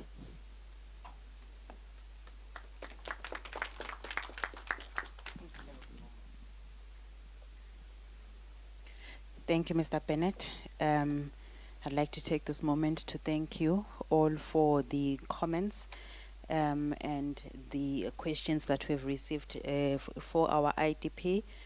I think at this point we will be doing the way forward with our CEO, Mr. Mathokoza Shongwe, who will be taking us through the next steps following today's meeting. What is going to be happening regarding the IDP and the approval process. Can we welcome back the CEO, Mr. Mathokoza Shongwe. Okay, thanks, Program Director. I think it's really short in terms of how we are moving forward. I think we've captured the essence of the interactions that we've had today. So it's about incorporating whatever may have been left out in the document. And then after that, we will then take it through to our council for final approval before it gets to be endorsed at the Ministry of Housing. So we are looking at worst case scenario, end of May, we should be having a document that we are able to run with. It's a pity CEO EPH has left, otherwise there are discussions we are having with them to say from the tourism aspect, we need to look at medical tourism, because our climate, it's bad for others but good for others. So when they expand in terms of the work that they do, we also want to draw them in within the tourism space. And that helps to bring the balance, corporate and tourism. There were also, I think the town planner, who was our program director, didn't talk to some of the initiatives that are coming forward. One is that we are waiting for your responses on the town planning scheme. I think it is at that level. Post that, I think, what's the final deadline? 30th of April, we should be getting the last comments on the town planning scheme, so that it gets to be approved at the town planning board. The other part is an initiative that they have started from the Internet of Things. You will be informed in due course, but the intention is to say, with your smartphone, if you come across a pothole, you should be able to go on our website, take a photo, pin the location, send it to the office to say, there is this intrusion, there is this pothole on this particular site, please can you do something about it? Because we need to be not only proactive, but also to be quick in responding to things that are happening where we may be blindsided ourselves. So there are those things which are coming up. We are pushing the agenda around smart cities, but we need to continuously say surveillance, the issue of CCTV when it comes to smart cities is not the all, but it is very important. So it is about how we get into the space of e-governance for your own benefit. And then just to protect others, as I'm about to sit down, program director, emaphoyisa ageti kutawubopha anyone. We are partners with them. And it's very important, because when we talk GBV, when we talk crime, we work directly with emaphoyisa. So emaphoyisa are protected. Ngoba khona le nguve akusho consultant wethu, but I think it was said in a good spirit. And the issue around the Bowser and us being a first response unit, we khulumisile our public health, but we work together with fire to train our people. We already have a number of people who are trained within the municipality. We have a number of people who are trained within the surrounding communities on how to deal around issues of fire. So we're very, very much grateful to their input in terms of ensuring that our municipality is safe. NDMA, probably they've left. In terms of our interventions around climate change, they've gone a long way towards also assisting us to develop our disaster risk plans. So all in all, I am saying, without you being here, we can never have the proper development for this community. So your inputs, your continued interaction with us helps us to make this municipality a better place to live in. So don't hold back on your comments. That is why we are saying, even if it means interacting virtually, let's do it, because bottom line, we don't have eyes 360 on our heads, but wherever you are able to see and guide us on how better to run this municipality. So we hope we will get back to launch this together with yourselves within the next 2 months and a half. Thank you very much for being with us.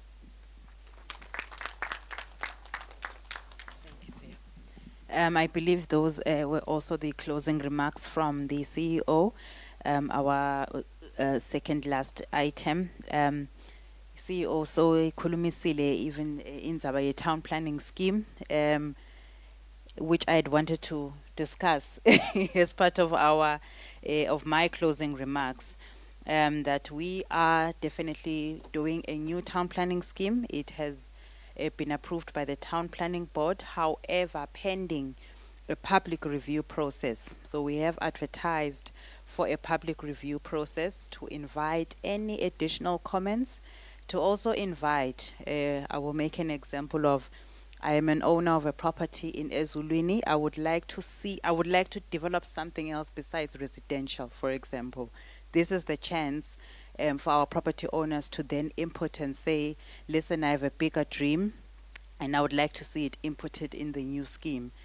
So we would like to invite those comments as well, and those suggestions and those plans.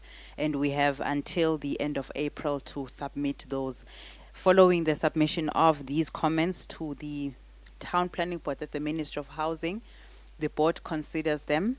And if they are then approved, they are inputted in the same document. The document is then gazetted as the official Ezulwini Town Planning Scheme, which we are not able to change for another 5 to 10 years.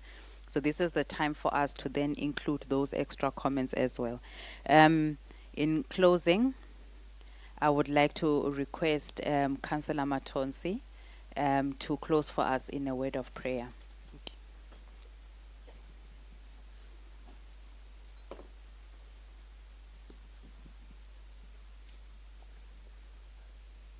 Siyabonga program director. Sekusebenzekile nebakithi. Sibonga kakhulu kwintakamthi talapha eZulwini, business community, government officials. CEO nelibandla lakho le management. Asikho samsenti inhloko. Umuhle Nkosi uhlala wethembekile wena. Sibonga umsa wakho Nkosi yami kusigcina up to this far. Sibongile Nkosi nosicala umbuthano. Sathi Nkosi sto validate yona i-IDP. Nkosi siyabonga mnini amandla wonke. Sesithandazela yona implementation. Nguwe Nkosi loqhuba lo msebenzi. Usenkosi lo yakha kweyindlu ngayakhe wena. Uyakhela lide. Sithandazela kabukhona bakho Nkosi kulo msebenzi. Awuphumele Nkosi yami njengo yethu kulo 5 years. Sesiyaphuma ke Nkosi yami siya kutindzawo tehlukene. Siya emakhaya, siya emisebentini. Siya Nkosi yami kuto tindzawo temaphasika lapho sitibeke ngakhona. Sithi Nkosi hamba naso kwemhlelo umsebenzi. Emgwaqweni Nkosi yami simisa lidimoni lengadi. Akubonakala Nkosi yami wonke umuntu lophumile. Abuya aphephile Nkosi yami kulo msebenzi wephasika. Sithandazela kuwe Jesu Kristu. Awube imphumelo mnimandla wonke. Thank you Lord. Amen. Thank you very much, Councillor Matonsi. At this time, I would like to say thank you all for your attendance and for bearing with me, your program director for the day. This comes to the end of our meeting. Thank you. Nihambe ni kahle. Siyabonga.